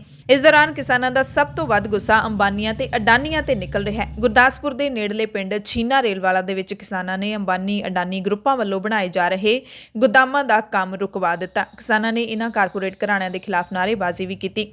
ਕਿਸਾਨਾਂ ਨੇ ਚੇਤਾਵਨੀ ਦਿੱਤੀ ਕਿ ਜਦੋਂ ਤੱਕ ਖੇਤੀ ਕਾਨੂੰਨਾਂ ਨੂੰ ਲੈ ਕੇ ਕੇਂਦਰ ਸਰਕਾਰ ਕਿਸਾਨਾਂ ਦੇ ਹੱਕ ਵਿੱਚ ਫੈਸਲਾ ਨਹੀਂ ਕਰਦੀ, ਉਦੋਂ ਤੱਕ ਅਡਾਨੀ ਅਬਾਨੀ ਦੇ ਸਾਰੇ ਕਾਰੋਬਾਰਾਂ ਨੂੰ ਬੰਦ ਕਰਵਾਇਆ ਜਾਵੇਗਾ। ਪਿੰਡ ਛੀਨਾ ਰੇਲਵਾਲਾ ਦੇ ਸਰਪੰਚ ਨੇ ਕਿਹਾ ਕਿ ਅਬਾਨੀ ਤੇ ਅਡਾਨੀ ਦੀ ਧੱਕੇਸ਼ਾਹੀ ਇੱਥੋਂ ਤੱਕ ਹੈ ਕਿ ਬਿਨਾਂ ਪੰਚਾਇਤ ਦੀ NOC ਦੇ ਪਿਛਲੇ 2 ਸਾਲ ਤੋਂ ਗੋਦਾਮ ਬਣਾਉਣ ਦਾ ਕੰਮ ਚੱਲ ਰਿਹਾ ਹੈ। ਸਾਡੀ ਪੰਚਾਇਤ ਉੱਤੇ ਸਿਆਸੀ ਦਬਾਅ ਤੋਂ ਇਲਾਵਾ ਪ੍ਰਬੰਧਕੀ ਦਬਾਅ ਵੀ ਪਾਏ ਗਏ। ਹੁਣ ਅਸੀਂ ਕਿਸਾਨਾਂ ਦਾ ਹਿੱਤ ਵੇਖਦੇ ਹੋਏ NOC ਨਹੀਂ ਦਿੱਤੀ ਤੇ ਨਾ ਹੀ ਦੇਵਾਂਗੇ। ਜੇ ਤੁਸੀਂ ਚੰਡੀਗੜ੍ਹ ਜਾਂ ਮੋਹਾਲੀ ਰਹਿੰਦੇ ਹੋ ਤਾਂ ਤੁਸੀਂ ਵੀ ਸ਼ਾਇਦ ਕੱਲ ਸ਼ਾਮ 7:30 ਵਜੇ ਦੇ ਕਰੀਬ ਇੱਕ ਵੱਡੇ ਧਮਾਕੇ ਦੀ ਆਵਾਜ਼ ਸੁਣੀ ਹੋਏਗੀ। ਧਮਾਕਾ ਇੰਨਾ ਜ਼ਬਰਦਸਤ ਸੀ ਕਿ ਬਹੁਤ ਸਾਰੇ ਘਰਾਂ ਦੇ ਸ਼ੀਸ਼ੇ ਤੇ ਦਰਵਾਜ਼ੇ ਹਿੱਲ ਗਏ ਸੀ। ਇਹਦੇ ਨਾਲ ਲੋਕ ਘਬਰਾ ਗਏ ਤੇ ਆਪਣੇ ਘਰਾਂ ਤੋਂ ਬਾਹਰ ਵੀ ਆ ਗਏ ਸੀ। ਲੋਕਾਂ ਨੂੰ ਲੱਗਿਆ ਕਿ ਭੁਚਾਲ ਆਇਆ। ਸਭ ਦਾ ਸਵਾਲ ਸੀ ਧਮਾਕਾ ਆਖਿਰਕਾਰ ਕਿਸ ਦਾ ਹੋਇਆ। ਜਾਂਚ ਤੋਂ ਬਾਅਦ ਪਤਾ ਲੱਗਿਆ ਕਿ ਵੈਸਟਰਨ 에ਅਰ ਕਮਾਂਡ ਖੇਤਰ ਦੇ ਵਿੱਚ ਲੜਾਕੂ ਜਹਾਜ਼ ਅਭਿਆਸ ਕਰ ਰਹੇ ਸੀ। ਇਹਨਾਂ ਵਿੱਚੋਂ ਕੁਝ ਲੜਾਕੂ ਜਹਾਜ਼ਾਂ ਨੇ ਸੁਪਰਸੋਨਿਕ ਗਤੀ ਤੇ ਉਡਾਣ ਭਰੀ, ਜਿਹਦੇ ਨਾਲ ਇੱਕ ਧਮਾਕਾ ਹੋਇਆ। ਇਹ ਜਹਾਜ਼ ਅੰਬਾਲਾ ਤੇ ਚੰਡੀਗੜ੍ਹ ਦੇ ਆਸ-ਪਾਸ ਦੇ ਇਲਾਕਿਆਂ ਵਿੱਚ ਉਡਾਏ ਗਏ ਸੀ। ਇਸ ਆਵਾਜ਼ ਨੂੰ ਸੋਨਿਕ ਬੂਮ ਕਿਹਾ ਜਾਂਦਾ ਹੈ। ਸੋਨਿਕ ਬੂਮ ਵੱਡੀ ਮਾਤਰਾ ਵਿੱਚ ਧਵਨੀ ਊਰਜਾ ਪੈਦਾ ਕਰਦਾ ਹੈ ਤੇ ਹਵਾਈ ਜਹਾਜ਼ ਆਵਾਜ਼ ਨਾਲੋਂ ਤੇਜ਼ ਚੱਲਦੇ ਨੇ। ਇਸ ਨੂੰ ਸੁਪਰਸੋਨਿਕ ਸਪੀਡ ਕਿਹਾ ਜਾਂਦਾ ਹੈ। ਜਹਾਜ਼ ਹਵਾ ਵਿੱਚ ਚੱਲਦੇ ਹੋਏ ਆਵਾਜ਼ ਦੀਆਂ ਤਰੰਗਾਂ ਪੈਦਾ ਕਰਦੇ ਨੇ। ਜਹਾਜ਼ ਦੇ ਆਉਣ ਤੋਂ ਪਹਿਲਾਂ ਕੋਈ ਆਵਾਜ਼ ਨਹੀਂ ਸੁਣੀ ਜਾਂਦੀ, ਪਰ ਅਜਿਹੀ ਆਵਾਜ਼ ਹਵਾਈ ਜਹਾਜ਼ ਦੇ ਲੰਘਣ ਤੋਂ ਬਾਅਦ ਹੀ ਮਹਿਸੂਸ ਹੁੰਦੀ ਹੈ। ਲੋਕਾਂ ਨੇ ਦੱਸਿਆ ਕਿ ਤਕਰੀਬਨ 7 ਤੇ 8 ਵਜੇ ਤੋਂ ਤੇਜ਼ ਹਵਾ ਨਾਲ ਧਮਾਕੇ ਦੀ ਆਵਾਜ਼ ਆਈ। ਆਵਾਜ਼ ਸੁਣਦਿਆਂ ਹੀ ਲੋਕ ਹੈਰਾਨ ਹੋ ਗਏ ਕਿ ਆਖਿਰਕਾਰ ਇਹ ਧਮਾਕਾ ਕਿੱਥੇ ਹੋਇਆ। ਜਦੋਂ ਬਾਹਰ ਆਏ ਤਾਂ ਵੇਖਿਆ ਕਿ ਆਲੇ ਦੁਆਲੇ ਦੇ ਲੋਕ ਵੀ ਘਬਰਾਹਟ ਦੇ ਵਿੱਚ ਸੀ। ਧਮਾਕੇ ਦੀ ਆਵਾਜ਼ phase 7, 5 new Sunny enclave, Badmajra green enclave, Mohali ਦੇ ਸੈਕਟਰ 40, 20, 42, 41, 45 ਤੇ ਚੰਡੀਗੜ੍ਹ ਦੇ ਕੁਝ ਸੈਕਟਰਾਂ ਦੇ ਵਿੱਚ ਲੋਕਾਂ ਨੇ ਸੁਣੀ।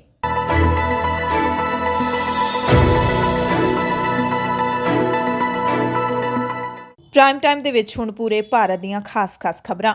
ਕਲਕੱਤਾ ਹਾਈ ਕੋਰਟ ਨੇ ਇੱਕ ਕੇਸ ਦੀ ਸੁਣਵਾਈ ਦੌਰਾਨ ਕਿਹਾ ਕਿ ਜੇ ਕੋਈ ਬਾਲਗ ਲੜਕੀ ਆਪਣੀ ਮਰਜ਼ੀ ਨਾਲ ਵਿਆਹ ਕਰਾਉਂਦੀ ਹੈ ਤੇ ਧਰਮ ਬਦਲਦੀ ਹੈ ਤਾਂ ਇਸ ਵਿੱਚ ਦਖਲ ਨਹੀਂ ਦਿੱਤਾ ਜਾ ਸਕਦਾ। ਅਦਾਲਤ ਨੇ ਟਿੱਪਣੀ ਪਿਤਾ ਵੱਲੋਂ ਦਾਇਰ ਪਟੀਸ਼ਨ ਉੱਤੇ ਸੁਣਵਾਈ ਕਰਦਿਆਂ ਕੀਤੀ। ਪਿਤਾ ਨੇ ਦਾਅਵਾ ਕੀਤਾ ਸੀ ਕਿ ਉਸ ਦੀ ਧੀ ਨੂੰ ਕਿਸੇ ਹੋਰ ਧਰਮ ਦੇ ਵਿਅਕਤੀ ਨਾਲ ਵਿਆਹ ਕਰਵਾਉਣ ਦੇ ਲਈ ਗਲਤ ਢੰਗ ਦੇ ਨਾਲ ਪ੍ਰਭਾਵਿਤ ਕੀਤਾ ਗਿਆ। ਪਟੀਸ਼ਨਰ ਨੇ ਆਪਣੀ 19 ਸਾਲ ਦੀ ਧੀ ਨੂੰ ਆਪਣੀ ਪਸੰਦ ਦੇ ਆਦਮੀ ਨਾਲ ਵਿਆਹ ਕਰਾਉਣ ਦੇ ਵਿਰੁੱਧ ਅਦਾਲਤ ਵਿੱਚ ਪਟੀਸ਼ਨ ਦਾਇਰ ਕੀਤੀ ਸੀ, ਜਿਹਦੇ ਵਿੱਚ ਸ਼ਿਕਾਇਤ ਕੀਤੀ ਗਈ ਸੀ ਕਿ ਉਸ ਦੀ ਧੀ ਨੇ ਮੈਜਿਸਟ੍ਰੇਟ ਅੱਗੇ ਜੋ ਬਿਆਨ ਦਿੱਤਾ ਉਹ ਸ਼ਾਇਦ ਅਜਿਹੇ ਮਾਹੌਲ ਵਿੱਚ ਦਿੱਤਾ ਗਿਆ ਜਿਸ ਵਿੱਚ ਉਹ ਸਹਿਜ ਮਹਿਸੂਸ ਕਰ ਰਹੀ ਹੋਵੇ। ਉਸ ਦੇ ਪਿਤਾ ਵੱਲੋਂ FIR ਦਰਜ ਕਰਨ ਤੋਂ ਬਾਅਦ ਪੁਲਿਸ ਨੇ ਮੁਟਿਆਰ ਨੂੰ ਜੁਡੀਸ਼ੀਅਲ ਮੈਜਿਸਟ੍ਰੇਟ ਕੋਲ ਪੇਸ਼ ਕੀਤਾ। ਮੈਜਿਸਟ੍ਰੇਟ ਦੇ ਸਾਹਮਣੇ ਮੁਟਿਆਰ ਨੇ ਬਿਆਨ ਦਰਜ ਕਰਦਿਆਂ ਕਿਹਾ ਕਿ ਉਸਨੇ ਆਪਣੀ ਮਰਜ਼ੀ ਨਾਲ ਵਿਆਹ ਕਰਵਾਇਆ ਸੀ। ਸੋ ਕਲਕੱਤਾ ਹਾਈ ਕੋਰਟ ਨੇ ਆਪਣਾ ਫੈਸਲਾ ਸੁਣਾਇਆ ਕਿ ਕੋਈ ਵੀ ਬਾਲਗ ਆਪਣੀ ਮਰਜ਼ੀ ਨਾਲ ਵਿਆਹ ਕਰਵਾ ਸਕਦਾ ਹੈ ਤੇ ਧਰਮ ਵੀ ਬਦਲ ਸਕਦਾ ਹੈ ਤੇ ਕੋਈ ਦਖਲ ਨਹੀਂ ਦੇ ਸਕਦਾ। ਅਰਨਵ ਗੋਸਵਾਮੀ ਦੇ ਚੈਨਲ ਤੇ ਬਰਤਾਨੀਆ ਨੇ 20 ਲੱਖ ਦਾ ਜੁਰਮਾਨਾ ਲਾਇਆ। ਦ ਬ੍ਰਿਟਿਸ਼ ਬ੍ਰਾਡਕਾਸਟਿੰਗ ਰੈਗੂਲੇਟਰੀ ਨੇ ਅਰਨਵ ਗੋਸਵਾਮੀ ਦੇ republic Bharat Hindi news channel ਨੂੰ ਬ੍ਰਾਡਕਾਸਟ ਕਰਨ ਦਾ ਲਾਇਸੈਂਸ ਦੇਣ ਵਾਲੀ ਕੰਪਨੀ ਦੇ ਉੱਤੇ ਬ੍ਰਿਟੇਨ ਦੇ ਵਿੱਚ 20,000 ਯੂਰੋ ਲਗਭਗ 19.5 ਲੱਖ ਰੁਪਏ ਦਾ ਜੁਰਮਾਨਾ ਲਾਇਆ। ਹੇਟ ਸਪੀਚ ਮਾਮਲੇ ਵਿੱਚ ਨਿਯਮਾਂ ਦੀ ਉਲੰਘਣਾ ਦੇ ਲਈ ਇਹ ਜੁਰਮਾਨਾ ਲਾਇਆ ਗਿਆ। World view media network limited ਦੇ ਵਿਰੁੱਧ ਹੁਕਮ ਜਾਰੀ ਕਰਦਿਆਂ ਆਫਿਸ ਆਫ ਕਮਿਊਨੀਕੇਸ਼ਨ ਨੇ ਕਿਹਾ ਕਿ ਪੁੱਛਤਾ ਹੈ ਭਾਰਤ ਸ਼ੋਅ ਦੇ ਵਿੱਚ ਬਹੁਤ ਜ਼ਿਆਦਾ ਅਰਥਹੀਣ ਭਾਸ਼ਣ ਹੈ ਤੇ ਬਹੁਤ ਭੜਕਾਊ ਹੈ। ਇਹ ਨਿਯਮ 2.3, 3.2 ਤੇ 3.3 ਦੀ ਉਲੰਘਣਾ ਕਰਦਾ ਹੈ। ਆਫਕੌਮ ਬ੍ਰਾਡਕਾਸਟਿੰਗ ਕੋਡ ਦੇ ਨਿਯਮ 2.3 ਦੇ ਮੁਤਾਬਿਕ ਕਿਸੇ ਵੀ ਪ੍ਰਸਾਰਣਕਰਤਾ ਨੂੰ ਇਹ ਸੁਨਿਸ਼ਚਿਤ ਕਰਨਾ ਚਾਹੀਦਾ ਹੈ ਕਿ ਕੋਈ ਵੀ ਭੜਕਾਊ ਗੱਲ ਨਾ ਕੀਤੀ ਜਾਵੇ। ਕਿਸੇ ਵੀ ਧਰਮ ਜਾਂ ਆਸਥਾ ਦੇ ਵਿਰੁੱਧ ਭੇਦਭਾਵਪੂਰਨ ਤੇ ਗਲਤ ਭਾਸ਼ਾ ਦੀ ਵਰਤੋਂ ਨਹੀਂ ਕੀਤੀ ਜਾਣੀ ਚਾਹੀਦੀ। 3.2 ਦੇ ਮੁਤਾਬਿਕ ਹੇਟ ਸਪੀਚ ਵਾਲੇ ਹਿੱਸੇ ਨੂੰ ਬ੍ਰਾਡਕਾਸਟ ਨਹੀਂ ਕੀਤਾ ਜਾ ਸਕਦਾ। ਜੇ ਪ੍ਰਸੰਗ ਜਾਇਜ਼ ਹੋਵੇ ਤਾਂ ਚਲਾਇਆ ਜਾ ਸਕਦਾ ਹੈ। 3.3 ਦੇ ਮੁਤਾਬਿਕ ਕਿਸੇ ਵੀ ਵਿਅਕਤੀ, ਧਰਮ ਜਾਂ ਫਿਰਕੇ ਦੇ ਵਿਰੁੱਧ ਅਪਮਾਨਜਨਕ ਤੇ ਅਸ਼ਲੀਲ ਟਿੱਪਣੀਆਂ ਪ੍ਰਸਾਰਿਤ ਨਹੀਂ ਕੀਤੀਆਂ ਜਾ ਸਕਦੀਆਂ। ਹੁਕਮਾਂ ਦੇ ਵਿੱਚ ਕਿਹਾ ਗਿਆ ਕਿ ਪਾਕਿਸਤਾਨੀ ਲੋਕਾਂ ਦੇ ਵਿਰੁੱਧ ਇਸ ਪ੍ਰੋਗਰਾਮ ਦੇ ਵਿੱਚ ਅਪਮਾਨਜਨਕ ਤੇ ਇਤਰਾਜ਼ਯੋਗ ਟਿੱਪਣੀਆਂ ਕੀਤੀਆਂ ਗਈਆਂ ਨੇ। ਉਹਨਾਂ ਦੇ ਅਪਮਾਨ ਦਾ ਆਧਾਰ ਸਿਰਫ ਉਹਨਾਂ ਦੀ ਨਾਗਰਿਕਤਾ ਸੀ। ਇਸ ਵਿੱਚ ਕਿਹਾ ਗਿਆ ਹੈ ਕਿ ਪ੍ਰੋਗਰਾਮ 'ਚ ਜੋ ਵੀ ਕਿਹਾ ਗਿਆ ਹੈ ਉਹ ਕਿਸੇ ਦੀਆਂ ਭਾਵਨਾਵਾਂ ਨੂੰ ਠੇਸ ਪਹੁੰਚਾ ਸਕਦਾ ਹੈ। ਆਫਕੌਮ ਦੀ ਨਜ਼ਰ ਦੇ ਵਿੱਚ ਇਹ ਇੱਕ ਅਪਰਾਧ ਹੈ। ਜੁਰਮਾਨੇ ਤੋਂ ਬਾਅਦ ਕੰਪਨੀ ਨੇ ਫੈਸਲਾ ਲਿਆ ਹੈ ਕਿ ਭਵਿੱਖ ਦੇ ਵਿੱਚ ਉਹ ਨਿਯਮਾਂ ਦੀ ਪਾਲਣਾ ਕਰਨ ਦੀ ਕੋਸ਼ਿਸ਼ ਕਰੇਗੀ ਤੇ ਕੁਝ ਬਹਿਸਾਂ ਦਾ ਸਿੱਧਾ ਪ੍ਰਸਾਰਣ ਨਹੀਂ ਕਰੇਗੀ। ਆਫਕੌਮ ਨੇ 2 ਮਹੀਨੇ ਦਾ ਨੋਟਿਸ ਦਿੱਤਾ ਹੈ ਕਿ ਕਿਹਾ ਕਿ ਉਹਨਾਂ ਨੂੰ ਆਪਣੇ ਪ੍ਰਸਾਰਣ ਨੂੰ ਕੰਟਰੋਲ ਕਰਨਾ ਚਾਹੀਦਾ ਹੈ ਕਿਉਂਕਿ ਪਾਕਿਸਤਾਨੀ ਲੋਕਾਂ ਦੇ ਫੋਨ ਲਗਾਤਾਰ ਆ ਰਹੇ ਨੇ ਜਿਨ੍ਹਾਂ ਨੂੰ ਇਸ ਤੇ ਇਤਰਾਜ਼ ਹੈ। ਜੰਮੂ ਕਸ਼ਮੀਰ ਦੇ ਵਿੱਚ ਜ਼ਿਲ੍ਹਾ ਵਿਕਾਸ ਪਰਿਸ਼ਦ ਦੀ ਪਹਿਲੀ ਚੋਣ ਦੇ ਵਿੱਚ ਫਾਰੂਕ ਅਬਦੁੱਲਾ ਦੀ ਅਗਵਾਈ ਵਾਲੇ 7 ਪਾਰਟੀਆਂ ਦੇ ਗੁਪਕਾਰ ਗੱਠਜੋੜ ਨੇ 280 ਵਿੱਚੋਂ 112 ਸੀਟਾਂ ਜਿੱਤ ਲਈਆਂ ਨੇ। ਇਸ ਦੇ ਨਾਲ ਹੀ ਬੀਜੇਪੀ 73 ਸੀਟਾਂ ਜਿੱਤ ਕੇ ਸਭ ਤੋਂ ਵੱਡੀ ਪਾਰਟੀ ਦੇ ਵਜੋਂ ਉਭਰੀ ਹੈ। ਕੇਂਦਰ ਸ਼ਾਸਿਤ ਪ੍ਰਦੇਸ਼ ਦੇ ਚੋਣ ਕਮਿਸ਼ਨ ਦੇ ਮੁਤਾਬਿਕ ਗੁਪਕਾਰ ਗੱਠਜੋੜ ਨੇ 100 ਸੀਟਾਂ ਜਿੱਤੀਆਂ ਨੇ ਤੇ 12 ਦੇ ਵਿੱਚ ਅੱਗੇ ਚੱਲ ਰਿਹਾ ਹੈ। ਹੁਣ ਤੱਕ 47 ਆਜ਼ਾਦ ਉਮੀਦਵਾਰ ਜਿੱਤ ਚੁੱਕੇ ਨੇ ਤੇ ਆਜ਼ਾਦ ਉਮੀਦਵਾਰ 6 ਸੀਟਾਂ ਤੇ ਅੱਗੇ ਚੱਲ ਰਹੇ ਨੇ। JKAP ਨੇ 11 ਸੀਟਾਂ ਜਿੱਤੀਆਂ। ਕਾਂਗਰਸ ਦੇ ਹਿੱਸੇ ਮਹਿਜ਼ 22 ਸੀਟਾਂ ਆਈਆਂ। ਦਿੱਲੀ ਤੋਂ ਖਬਰ ਹੈ ਜਿੱਥੇ ਫਿਰੋਜ਼ਸ਼ਾਹ ਕੋਟਲਾ ਮੈਦਾਨ ਵਿੱਚ DDCA ਦੇ ਮਰਹੂਮ ਪ੍ਰਧਾਨ ਮੰਤਰੀ ਅਰੁਣ ਜੇਤਲੀ ਦਾ ਬੁੱਤ ਲਾਉਣ ਦੇ ਫੈਸਲੇ ਦਾ ਮਹਾਨ ਸਪਿਨਰ ਬਿਸ਼ਨ ਸਿੰਘ ਬੇਦੀ ਨੇ ਜ਼ੋਰਦਾਰ ਵਿਰੋਧ ਕੀਤਾ ਹੈ। ਉਹਨਾਂ ਨੇ ਕ੍ਰਿਕਟ ਐਸੋਸੀਏਸ਼ਨ ਨੂੰ ਮਹਿਮਾਨਾਂ ਦੀ ਗੈਲਰੀ ਤੋਂ ਆਪਣਾ ਨਾਂ ਹਟਾਉਣ ਲਈ ਕਿਹਾ ਹੈ। ਬਿਸ਼ਨ ਸਿੰਘ ਬੇਦੀ ਨੇ ਨਾਰਾਜ਼ਗੀ ਜ਼ਾਹਿਰ ਕਰਦਿਆਂ ਕਿਹਾ ਕਿ ਚਾਪਲੂਸੋ ਜੇ ਜੇਤਲੀ ਦਾ ਬੁੱਤ ਲਾਉਣਾ ਹੈ ਤਾਂ ਮੇਰਾ ਨਾਮ ਸਟੇਡੀਅਮ ਦੀ ਗੈਲਰੀ ਤੋਂ ਹਟਾ ਦਿਓ। ਗੈਲਰੀ ਦਾ ਨਾਮ 2017 ਦੇ ਵਿੱਚ ਰੱਖਿਆ ਗਿਆ ਸੀ। ਦਿੱਲੀ ਤੇ ਜ਼ਿਲ੍ਹਾ ਕ੍ਰਿਕਟ ਐਸੋਸੀਏਸ਼ਨ ਤੇ ਵਰਦਿਆਂ ਬੇਦੀ ਨੇ ਭਾਈ ਭਤੀਜਾਵਾਦ ਅਤੇ ਪ੍ਰਬੰਧਕਾਂ ਨੂੰ ਕ੍ਰਿਕਟਰਾਂ ਤੋਂ ਉੱਪਰ ਰੱਖਣ ਦਾ ਦੋਸ਼ ਲਾਉਂਦਿਆਂ ਐਸੋਸੀਏਸ਼ਨ ਦੀ ਮੈਂਬਰਸ਼ਿਪ ਵੀ ਛੱਡ ਦਿੱਤੀ। DDCA ਦੇ ਮੌਜੂਦਾ ਪ੍ਰਧਾਨ ਤੇ ਅਰੁਣ ਜੇਤਲੀ ਦੇ ਪੁੱਤਰ ਰੋਹਨ ਜੇਤਲੀ ਨੂੰ ਲਿਖੀ ਚਿੱਠੀ ਵਿੱਚ ਬੇਦੀ ਨੇ ਕਿਹਾ ਕਿ ਮੈਂ ਬਹੁਤ ਸਹਿਣਸ਼ੀਲ ਵਿਅਕਤੀ ਹਾਂ ਪਰ ਹੁਣ ਮੇਰਾ ਸਬਰ ਟੁੱਟ ਰਿਹਾ ਹੈ। DDCA ਨੇ ਮੇਰੇ ਸਬਰ ਦੀ ਪ੍ਰੀਖਿਆ ਲਈ ਹੈ ਤੇ ਮੈਨੂੰ ਇਹ ਸਖਤ ਕਦਮ ਚੁੱਕਣ ਲਈ ਮਜਬੂਰ ਕੀਤਾ ਹੈ। ਸ਼੍ਰੀਮਾਨ ਜੀ, ਮੈਂ ਤੁਹਾਨੂੰ ਬੇਨਤੀ ਕਰ ਰਿਹਾ ਕਿ ਮੇਰਾ ਨਾਮ ਉਸ ਸਟੈਂਡ ਤੋਂ ਹਟਾ ਦਿਓ ਤੇ ਤੁਰੰਤ ਕੀਤਾ ਜਾਣਾ ਚਾਹੀਦਾ ਹੈ। ਮੈਂ DDCA ਦੀ ਮੈਂਬਰਸ਼ਿਪ ਵੀ ਛੱਡ ਰਿਹਾ। ਕ੍ਰਿਕਟ ਸੰਘ ਜੇਤਲੀ ਦੀ ਯਾਦ ਵਿੱਚ 6 ਫੁੱਟ ਦਾ ਬੁੱਤ ਸਟੇਡੀਅਮ ਵਿੱਚ ਲਗਵਾਉਣ ਦੀ ਸੋਚ ਰਿਹਾ ਹੈ। ਬੇਦੀ ਨੇ ਕਿਹਾ ਕਿ ਇਹ ਗਲਤ ਹੋ ਰਿਹਾ ਹੈ ਕਿਉਂਕਿ ਸਨਮਾਨ ਨਾਲ ਜ਼ਿੰਮੇਵਾਰੀ ਵੀ ਜੁੜਦੀ ਹੈ ਤੇ ਮੇਰਾ ਫਰਜ਼ ਹੈ ਕਿ ਮੈਂ ਗਲਤ ਕੰਮ ਨੂੰ ਰੋਕਾਂ ਜਾਂ ਫਿਰ ਵਿਰੋਧ ਕਰਾਂ। ਚਾਪਲੂਸਾਂ ਦੀ ਜੁੰਡਲੀ ਦਾ ਹਿੱਸਾ ਬਣ ਕੇ ਮੈਂ ਨਹੀਂ ਰਹਿ ਸਕਦਾ। ਕੋਰੋਨਾ ਵਾਇਰਸ ਅੰਟਾਰਕਟਿਕਾ ਤੇ ਵੀ ਪਹੁੰਚ ਗਿਆ। ਚਿਲੀ ਦੇ ਅਧਿਕਾਰੀਆਂ ਨੇ ਐਲਾਨ ਕੀਤਾ ਕਿ ਅੰਟਾਰਕਟਿਕਾ ਵਿੱਚ 2 ਫੌਜੀ ਕੈਂਪਾਂ ਤੇ ਮਹਾਦੀਪ ਦੇ ਵਿੱਚ ਜਲ ਸੈਨਾ ਦੇ ਜਹਾਜ਼ ਉੱਤੇ ਤੈਨਾਤ ਕੁੱਲ 58 ਲੋਕ ਕੋਰੋਨਾ ਵਾਇਰਸ ਤੋਂ ਪੀੜਿਤ ਹੋ ਗਏ ਨੇ। ਇਹ ਘਾਤਕ ਵਾਇਰਸ ਹੁਣ ਧਰਤੀ ਦੇ ਹਰ ਮਹਾਦੀਪ ਦੇ ਵਿੱਚ ਪਹੁੰਚ ਗਿਆ। ਅੰਟਾਰਕਟਿਕਾ ਦੇ ਵਿੱਚ ਮੌਜੂਦ ਕਿਸੇ ਵੀ ਹੋਰ ਦੇਸ਼ ਨੇ ਹਾਲੇ ਤੱਕ ਉੱਥੇ ਵਾਇਰਸ ਦੇ ਮਾਮਲਿਆਂ ਦੀ ਪੁਸ਼ਟੀ ਨਹੀਂ ਕੀਤੀ ਹੈ। CBI ਦੀ ਵਿਸ਼ੇਸ਼ ਅਦਾਲਤ ਨੇ 28 ਸਾਲ ਪਹਿਲਾਂ ਕੋਟਾਯਾਮ ਦੇ ਵਿੱਚ ਸਿਸਟਰ ਅਭਿਆ ਦੇ ਕਤਲ ਦੇ ਦੋਸ਼ੀ ਪਾਏ ਗਏ ਕੈਥੋਲਿਕ ਪਾਦਰੀ ਅਤੇ ਈਸਾਈ ਸਾਧਵੀ ਨੂੰ ਉਮਰ ਕੈਦ ਦੀ ਸਜ਼ਾ ਸੁਣਾਈ ਹੈ। CBI ਦੇ ਵਿਸ਼ੇਸ਼ ਜੱਜ ਕੇਸਨਾਲ ਕੁਮਾਰ ਨੇ ਫਾਦਰ ਥਾਮਸ ਕੋਟੂਰ ਅਤੇ ਸਿਸਟਰ ਸੇਫੀ ਨੂੰ ਉਮਰ ਕੈਦ ਦੇ ਨਾਲ 5 ਲੱਖ ਰੁਪਏ ਦਾ ਜੁਰਮਾਨਾ ਵੀ ਲਾਇਆ ਹੈ। ਅਗਲੀ ਖਬਰ ਤਿਰੂਵਨੰਤਪੁਰਮ ਤੋਂ ਹੈ ਜਿੱਥੇ CBI ਦੀ ਵਿਸ਼ੇਸ਼ ਅਦਾਲਤ ਨੇ 28 ਸਾਲ ਪਹਿਲਾਂ ਕੋਟਾਯਾਮ ਦੇ ਵਿੱਚ ਸਿਸਟਰ ਅਭਿਆ ਦੇ ਕਤਲ ਦੇ ਦੋਸ਼ੀ ਪਾਏ ਗਏ ਕੈਥੋਲਿਕ ਪਾਦਰੀ ਅਤੇ ਈਸਾਈ ਸਾਧਵੀ ਨੂੰ ਉਮਰ ਕੈਦ ਦੀ ਸਜ਼ਾ ਸੁਣਾਈ ਹੈ। CBI ਦੇ ਵਿਸ਼ੇਸ਼ ਜੱਜ ਕੇਸਨਾਲ ਕੁਮਾਰ ਨੇ ਫਾਦਰ ਥਾਮਸ ਕੋਟੂਰ ਅਤੇ ਸਿਸਟਰ ਸੇਫੀ ਨੂੰ ਉਮਰ ਕੈਦ ਦੇ ਨਾਲ 5 ਲੱਖ ਰੁਪਏ ਦਾ ਜੁਰਮਾਨਾ ਵੀ ਲਾਇਆ। ਯੂਪੀ ਵਿੱਚ ਇਫਕੋ ਦੇ ਪਲਾਂਟ ਦੇ ਵਿੱਚ ਜ਼ਹਿਰੀਲੀ ਗੈਸ ਕਾਰਨ 2 ਲੋਕਾਂ ਦੀ ਮੌਤ ਹੋ ਗਈ ਹੈ। ਗੰਗਾਪਾਰ ਫੂਲਪੁਰ ਵਿਖੇ ਇਫਕੋ ਯੂਰੀਆ ਪਲਾਂਟ ਦੇ ਵਿੱਚ ਅਮੋਨੀਆ ਗੈਸ ਲੀਕ ਹੋਣ ਨਾਲ 2 ਇਫਕੋ ਅਧਿਕਾਰੀਆਂ ਦੀ ਮੌਤ ਹੋ ਗਈ ਜਦੋਂ ਕਿ ਲੀਕ ਤੋਂ ਪ੍ਰਭਾਵਿਤ 12 ਹੋਰ ਕਰਮਚਾਰੀ ਹਸਪਤਾਲ ਵਿੱਚ ਇਲਾਜ ਅਧੀਨ ਨੇ। ਇਫਕੋ ਫੂਲਪੁਰ ਦੇ ਲੋਕ ਸੰਪਰਕ ਅਧਿਕਾਰੀ ਵਿਸ਼ਵਜੀਤ ਸ਼੍ਰੀਵਾਸਤਵ ਨੇ ਦੱਸਿਆ ਕਿ ਲੰਘੀ ਰਾਤ ਯਾਨੀ ਕਿ ਮੰਗਲਵਾਰ ਦੀ ਰਾਤ ਨੂੰ ਤਕਰੀਬਨ 10:15 ਵਜੇ ਯੂਰੀਆ ਇੱਕ ਪਲਾਂਟ ਦੇ ਵਿੱਚ ਅਮੋਨੀਆ ਗੈਸ ਦੀ ਲੀਕ ਹੋਣ ਨਾਲ ਦਹਿਸ਼ਤ ਪੈਦਾ ਹੋ ਗਈ ਅਤੇ ਡਿਊਟੀ ਤੇ ਮੌਜੂਦ ਮੁਲਾਜ਼ਮਾਂ ਨੇ ਪਲਾਂਟ ਵਿੱਚੋਂ ਭੱਜਣਾ ਸ਼ੁਰੂ ਕਰ ਦਿੱਤਾ ਪਰ ਫਿਰ ਵੀ 2 ਅਧਿਕਾਰੀਆਂ ਨੂੰ ਅਸੀਂ ਗੁਆ ਬੈਠੇ ਹਾਂ। ਪ੍ਰਧਾਨ ਮੰਤਰੀ ਨਰਿੰਦਰ ਮੋਦੀ ਦੇ ਵੱਲੋਂ ਅਚਾਨਕ ਦਿੱਲੀ ਦੇ ਇਤਿਹਾਸਿਕ ਗੁਰਦੁਆਰਾ ਸਾਹਿਬ ਵਿੱਚ ਨਤਮਸਤਕ ਹੋਣ ਤੇ ਸ਼ਿਵ ਸੈਨਾ ਨੇ ਤੰਜ ਕੱਸਿਆ। शिव सेना ने सवाल किया कि प्रधानमंत्री नरेंद्र मोदी ਵੱਲੋਂ ਦਿੱਲੀ ਵਿੱਚ ਰਕਾਬਗੰਜ ਗੁਰਦੁਆਰਾ ਸਾਹਿਬ ਜਾਣ ਅਤੇ ਗੁਰੂ ਤੇਗ ਬਹਾਦਰ ਸਾਹਿਬ ਤੋਂ ਪ੍ਰੇਰਨਾ ਲੈਣ ਦੀ ਅਪੀਲ ਨਾਲ ਕਿਸਾਨਾਂ ਦੇ ਪ੍ਰਦਰਸ਼ਨ ਦਾ ਕੀ ਸਿੱਟਾ ਨਿਕਲੇਗਾ, ਜਿਹਦੇ ਵਿੱਚ ਗੁਰੂਆਂ ਦੇ ਸ਼ਰਧਾਲੂ ਵੀ ਸ਼ਾਮਲ ਸਨ। शिव सेना ਦੇ ਮੁੱਖ ਪੱਤਰ ਸਾਮਨਾ ਦੀ ਸੰਪਾਦਕੀ ਦੇ ਵਿੱਚ ਮੋਦੀ ਦੇ ਐਤਵਾਰ ਨੂੰ ਗੁਰਦੁਆਰਾ ਸਾਹਿਬ ਜਾਣ ਅਤੇ ਗੁਰੂ ਤੇਗ ਬਹਾਦਰ ਸਾਹਿਬ ਨੂੰ ਉਹਨਾਂ ਦੇ ਸਰਬ ਉੱਚ ਬਲੀਦਾਨ ਲਈ ਸ਼ਰਧਾਂਜਲੀ ਦੇਣ ਦਾ ਜ਼ਿਕਰ ਕੀਤਾ ਗਿਆ। ਸੰਪਾਦਕੀ ਵਿੱਚ ਕਿਹਾ ਗਿਆ ਕਿ ਮੋਦੀ ਦੇ ਗੁਰਦੁਆਰੇ ਜਾਣ ਤੇ ਵੀ ਕਿਸਾਨ ਡਟੇ ਰਹੇ ਤੇ ਸਿੱਖ ਕਿਸਾਨਾਂ ਦੇ ਨਾਲ ਉਹਨਾਂ ਨੇ ਪ੍ਰਦਰਸ਼ਨ ਜਾਰੀ ਰੱਖਿਆ। ਪ੍ਰਧਾਨ ਮੰਤਰੀ ਨੇ ਗੁਰੂ ਤੇਗ ਬਹਾਦਰ ਸਾਹਿਬ ਤੋਂ ਪ੍ਰੇਰਨਾ ਲੈਣ ਦੀ ਅਪੀਲ ਕੀਤੀ ਹੈ। ਸੁਣ ਕੇ ਖੁਸ਼ੀ ਹੋਈ।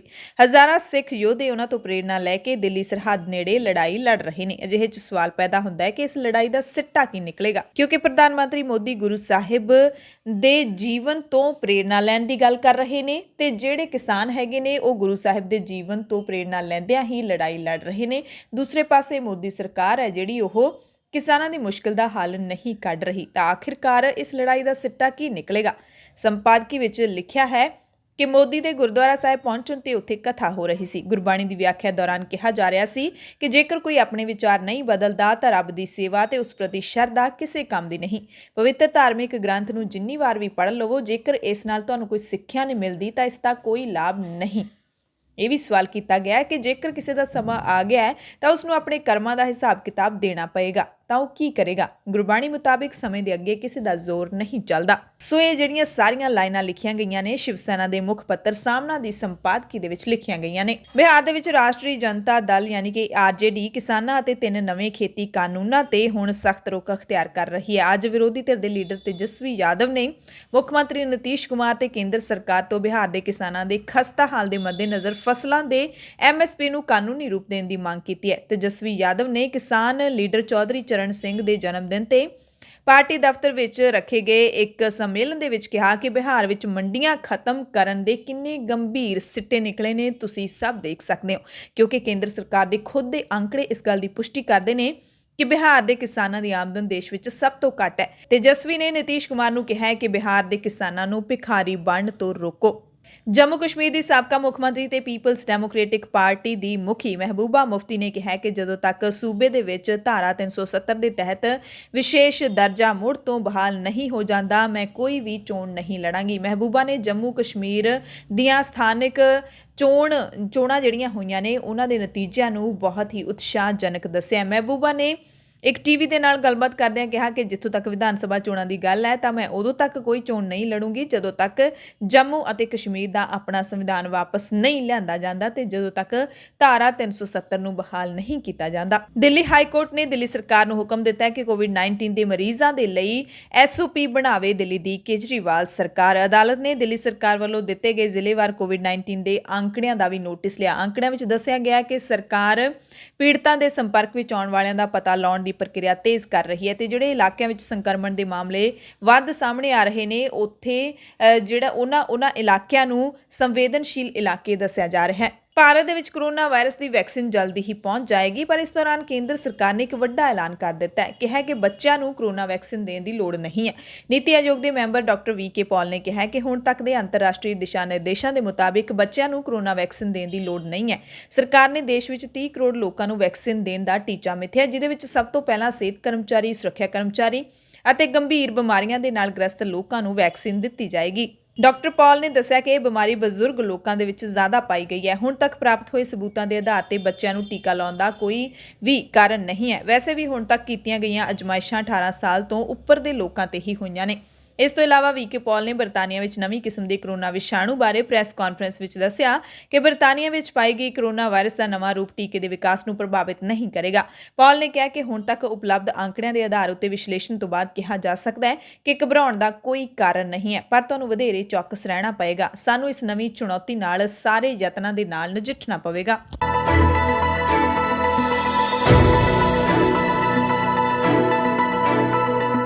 ਪ੍ਰਾਈਮ ਟਾਈਮ ਦੇ ਵਿੱਚ ਦੁਨੀਆ ਭਰ ਦੀਆਂ ਖਬਰਾਂ ਤੋਂ ਪਹਿਲਾਂ ਇੱਕ ਖਬਰ ਕਰਨਾਟਕਾ ਤੋਂ ਤੁਹਾਨੂੰ ਦੱਸ ਦਈਏ। ਇੰਡੀਆ ਦੇ ਨਾਲ ਜੁੜੀ ਖਬਰ ਹੈ ਕਿ ਕਰਨਾਟਕ ਸਰਕਾਰ ਨੇ ਸੂਬੇ ਵਿੱਚ ਅੱਜ ਤੋਂ ਨਾਈਟ ਕਰਫਿਊ ਦਾ ਐਲਾਨ ਕਰ ਦਿੱਤਾ ਹੈ, ਜੋ ਰਾਤ 10 ਵਜੇ ਤੋਂ ਸਵੇਰੇ 6 ਵਜੇ ਤੱਕ ਲਾਗੂ ਰਹੇਗਾ। ਇਹ ਨਾਈਟ ਕਰਫਿਊ 2 ਜਨਵਰੀ ਤੱਕ ਜਾਰੀ ਰਹੇਗਾ। ਕਰਨਾਟਕ ਦੇ ਸਿਹਤ ਮੰਤਰੀ ਡਾਕਟਰ ਕੇ ਸੁਧਾਕਰ ਨੇ ਇਸ ਦਾ ਐਲਾਨ ਕੀਤਾ ਹੈ ਕਿ ਬਰਤਾਨੀਆ ਦੇ ਵਿੱਚ ਆਏ ਨਵੇਂ ਵਾਇਰਸ ਦੇ ਕਾਰਨ ਇਹ ਪਾਬੰਦੀਆਂ ਐਲਾਨੀਆਂ ਗਈਆਂ ਨੇ। ਦੁਨੀਆ ਭਰ ਦੀਆਂ ਖਬਰਾਂ ਦੇ ਵਿੱਚ ਸਭ ਤੋਂ ਪਹਿਲਾਂ ਨਿਊਜ਼ੀਲੈਂਡ ਤੋਂ ਤੁਹਾਨੂੰ ਖਬਰ ਸੁਣਾਵਾਂਗੇ ਜਿੱਥੇ ਕਰੋਨਾ ਕਾਰਨ ਵਿਛੜੇ ਪਰਿਵਾਰਾਂ ਨੇ ਆਪਣਿਆਂ ਦੇ ਨਾਲ ਦੁਬਾਰਾ ਮਿਲਣ ਲਈ ਨਿਊਜ਼ੀਲੈਂਡ ਦੀ ਪਾਰਲੀਮੈਂਟ ਦੇ ਸਾਹਮਣੇ ਰੋਸ ਪ੍ਰਦਰਸ਼ਨ ਕੀਤਾ।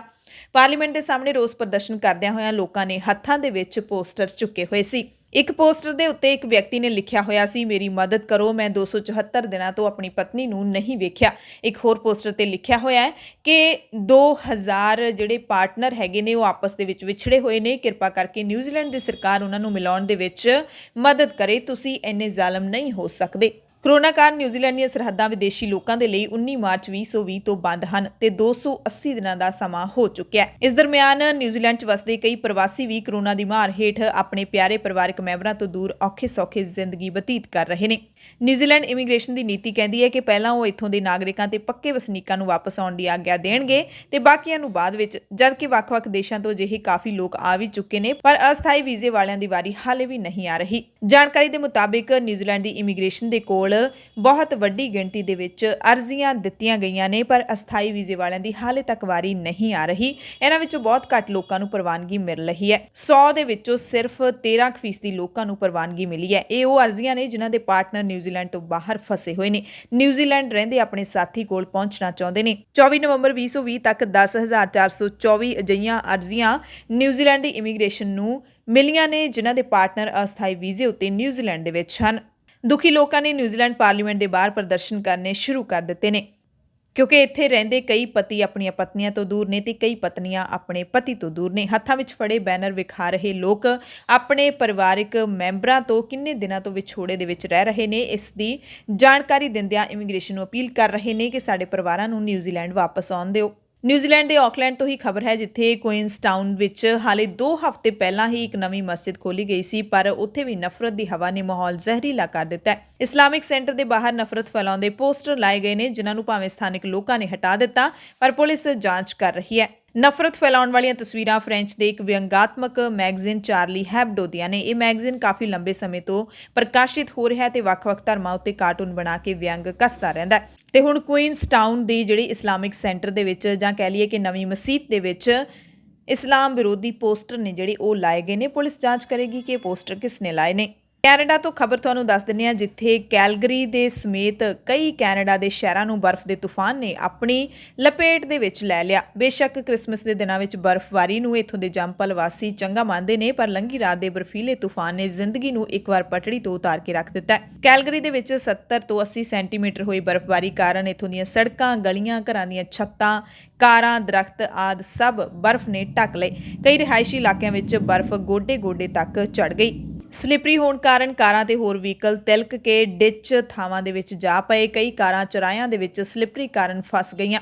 ਕੈਨੇਡਾ ਦੇ ਵੱਖ-ਵੱਖ ਸ਼ਹਿਰਾਂ ਮੈਡੀਸਨ ਹੇਟ, ਵਿਨੀਪੈਗ, ਮੂਸ ਜਾਂ ਐਡਮੰਟਨ, ਬ੍ਰੈਂਡਨ, ਸਸਕਾਟੂਨ, ਨਾਰਥ ਬੇ, ਥੰਡਰ ਬੇ, ਉਪਸਲਾ ਆਦਿ ਵਿੱਚ ਵੀ ਭਾਰੀ ਬਰਫ਼ਬਾਰੀ ਹੋਈ ਤੇ ਤਾਪਮਾਨ -30 ਡਿਗਰੀ ਤੋਂ ਵੀ ਥੱਲੇ ਚਲਾ ਗਿਆ। ਪਾਕਿਸਤਾਨ ਦੇ ਵਿੱਚ ਵੀ ਮਹਿੰਗਾਈ ਦੀ ਮਾਰ ਪੈ ਰਹੀ ਹੈ। ਪਾਕਿਸਤਾਨੀ ਮੀਡੀਆ ਦੀਆਂ ਰਿਪੋਰਟਾਂ ਦੇ ਮੁਤਾਬਿਕ ਪਾਕਿਸਤਾਨ ਦੇ ਜ਼ਿਆਦਾਤਰ ਹਿੱਸਿਆਂ ਵਿੱਚ ਠੰਡ ਵਿੱਚ ਅੰਡਿਆਂ ਦੀ ਵੱਧਦੀ ਮੰਗ ਦੇ ਕਾਰਨ ਅੰਡਿਆਂ ਦਾ ਭਾਅ ਹੈ ਜਿਹੜਾ 350 ਰੁਪਏ ਪ੍ਰਤੀ ਦਰਜਨ ਤੱਕ ਪਹੁੰਚ ਗਿਆ, ਜਦਕਿ 1 ਕਿਲੋ ਅਦਰਕ ਦਾ ਭਾਅ 1000 ਰੁਪਏ ਤੱਕ ਹੋ ਗਿਆ। ਦ ਡੌਨ ਦੇ ਵਿੱਚ ਪ੍ਰਕਾਸ਼ਿਤ ਇੱਕ ਰਿਪੋਰਟ ਦੇ ਮੁਤਾਬਿਕ ਸ਼ਹਿਰੀ ਇਲਾਕਿਆਂ ਵਿੱਚ ਰਹਿਣ ਵਾਲੇ ਪਰਿਵਾਰ 1 ਦਰਜਨ ਦੀ ਥਾਂ ਹੁਣ ਸਿਰਫ 2 ਤੋਂ 6 ਅੰਡੇ ਹੀ ਖਰੀਦ ਸਕਦੇ ਨੇ। ਆਮ ਤੌਰ ਤੇ ਇੱਕ ਅੰਡਾ ਠੰਡ ਦੇ ਵਿੱਚ 12 ਜਾਂ 13 ਰੁਪਏ ਦਾ ਵੇਚਿਆ ਜਾਂਦਾ ਸੀ, ਪਰ ਇਸ ਵਾਰ ਅੰਡਾ 17 ਰੁਪਏ ਦੀ ਕੀਮਤ ਨੂੰ ਵੀ ਪਾਰ ਕਰ ਗਿਆ ਤੇ ਇਹ ਕੀਮਤ ਪਾਕਿਸਤਾਨ ਦੇ ਇਤਿਹਾਸ ਵਿੱਚ ਸਭ ਤੋਂ ਮਹਿੰਗੀ ਹੈ। ਇਸ ਵਕਤ ਅੰਡਿਆਂ ਦਾ ਭਾਅ 5,850 ਰੁਪਏ ਪ੍ਰਤੀ 30 ਦਰਜਨ ਹੈ। 2 ਮਹੀਨੇ ਪਹਿਲਾਂ 30 ਦਰਜਨ ਅੰਡਿਆਂ ਦਾ ਭਾਅ 4500 ਰੁਪਏ ਸੀ। ਪਾਕਿਸਤਾਨ ਵਿੱਚ ਕਣਕ 60 ਰੁਪਏ ਪ੍ਰਤੀ ਕਿਲੋ ਦੇ ਹਿਸਾਬ ਨਾਲ ਵਿਕ ਰਹੀ ਹੈ ਤੇ ਹੁਣ ਅੰਡਾ ਹੈਗਾ ਜਿਹੜਾ ਉਹ ਬ੍ਰੈਡ ਦੇ ਪੈਕੇਟ ਤੋਂ ਵੀ ਮਹਿੰਗਾ ਹੋ ਗਿਆ, ਇਹ ਪਾਕਿਸਤਾਨ ਦੇ ਲੋਕ ਕਹਿ ਰਹੇ ਨੇ। ਪੰਜਾਬ, ਭਾਰਤ ਅਤੇ ਦੁਨੀਆ ਭਰ ਦੇ ਪ੍ਰਾਈਮ ਟਾਈਮ ਦੇ ਵਿੱਚ ਤੁਹਾਡੇ ਸਭ ਤੋਂ ਇਜਾਜ਼ਤ ਚਾਹੁੰਦੇ ਆ। ਤੁਸੀਂ ਸਾਰੇ ਆਪਣਾ ਧਿਆਨ ਰੱਖਿਓ, ਲੋੜਵੰਦਾਂ ਦੀ ਮਦਦ ਕਰਦੇ ਰਿਹਾ ਕਰੋ। ਕਿਸਾਨਾਂ ਦੇ ਸੰਘਰਸ਼ ਵਿੱਚ ਜਿਵੇਂ ਦਾ ਵੀ ਯੋਗਦਾਨ ਤੁਸੀਂ ਪਾ ਸਕਦੇ ਹੋ ਜ਼ਰੂਰ ਪਾਓ। ਧੰਨਵਾਦ।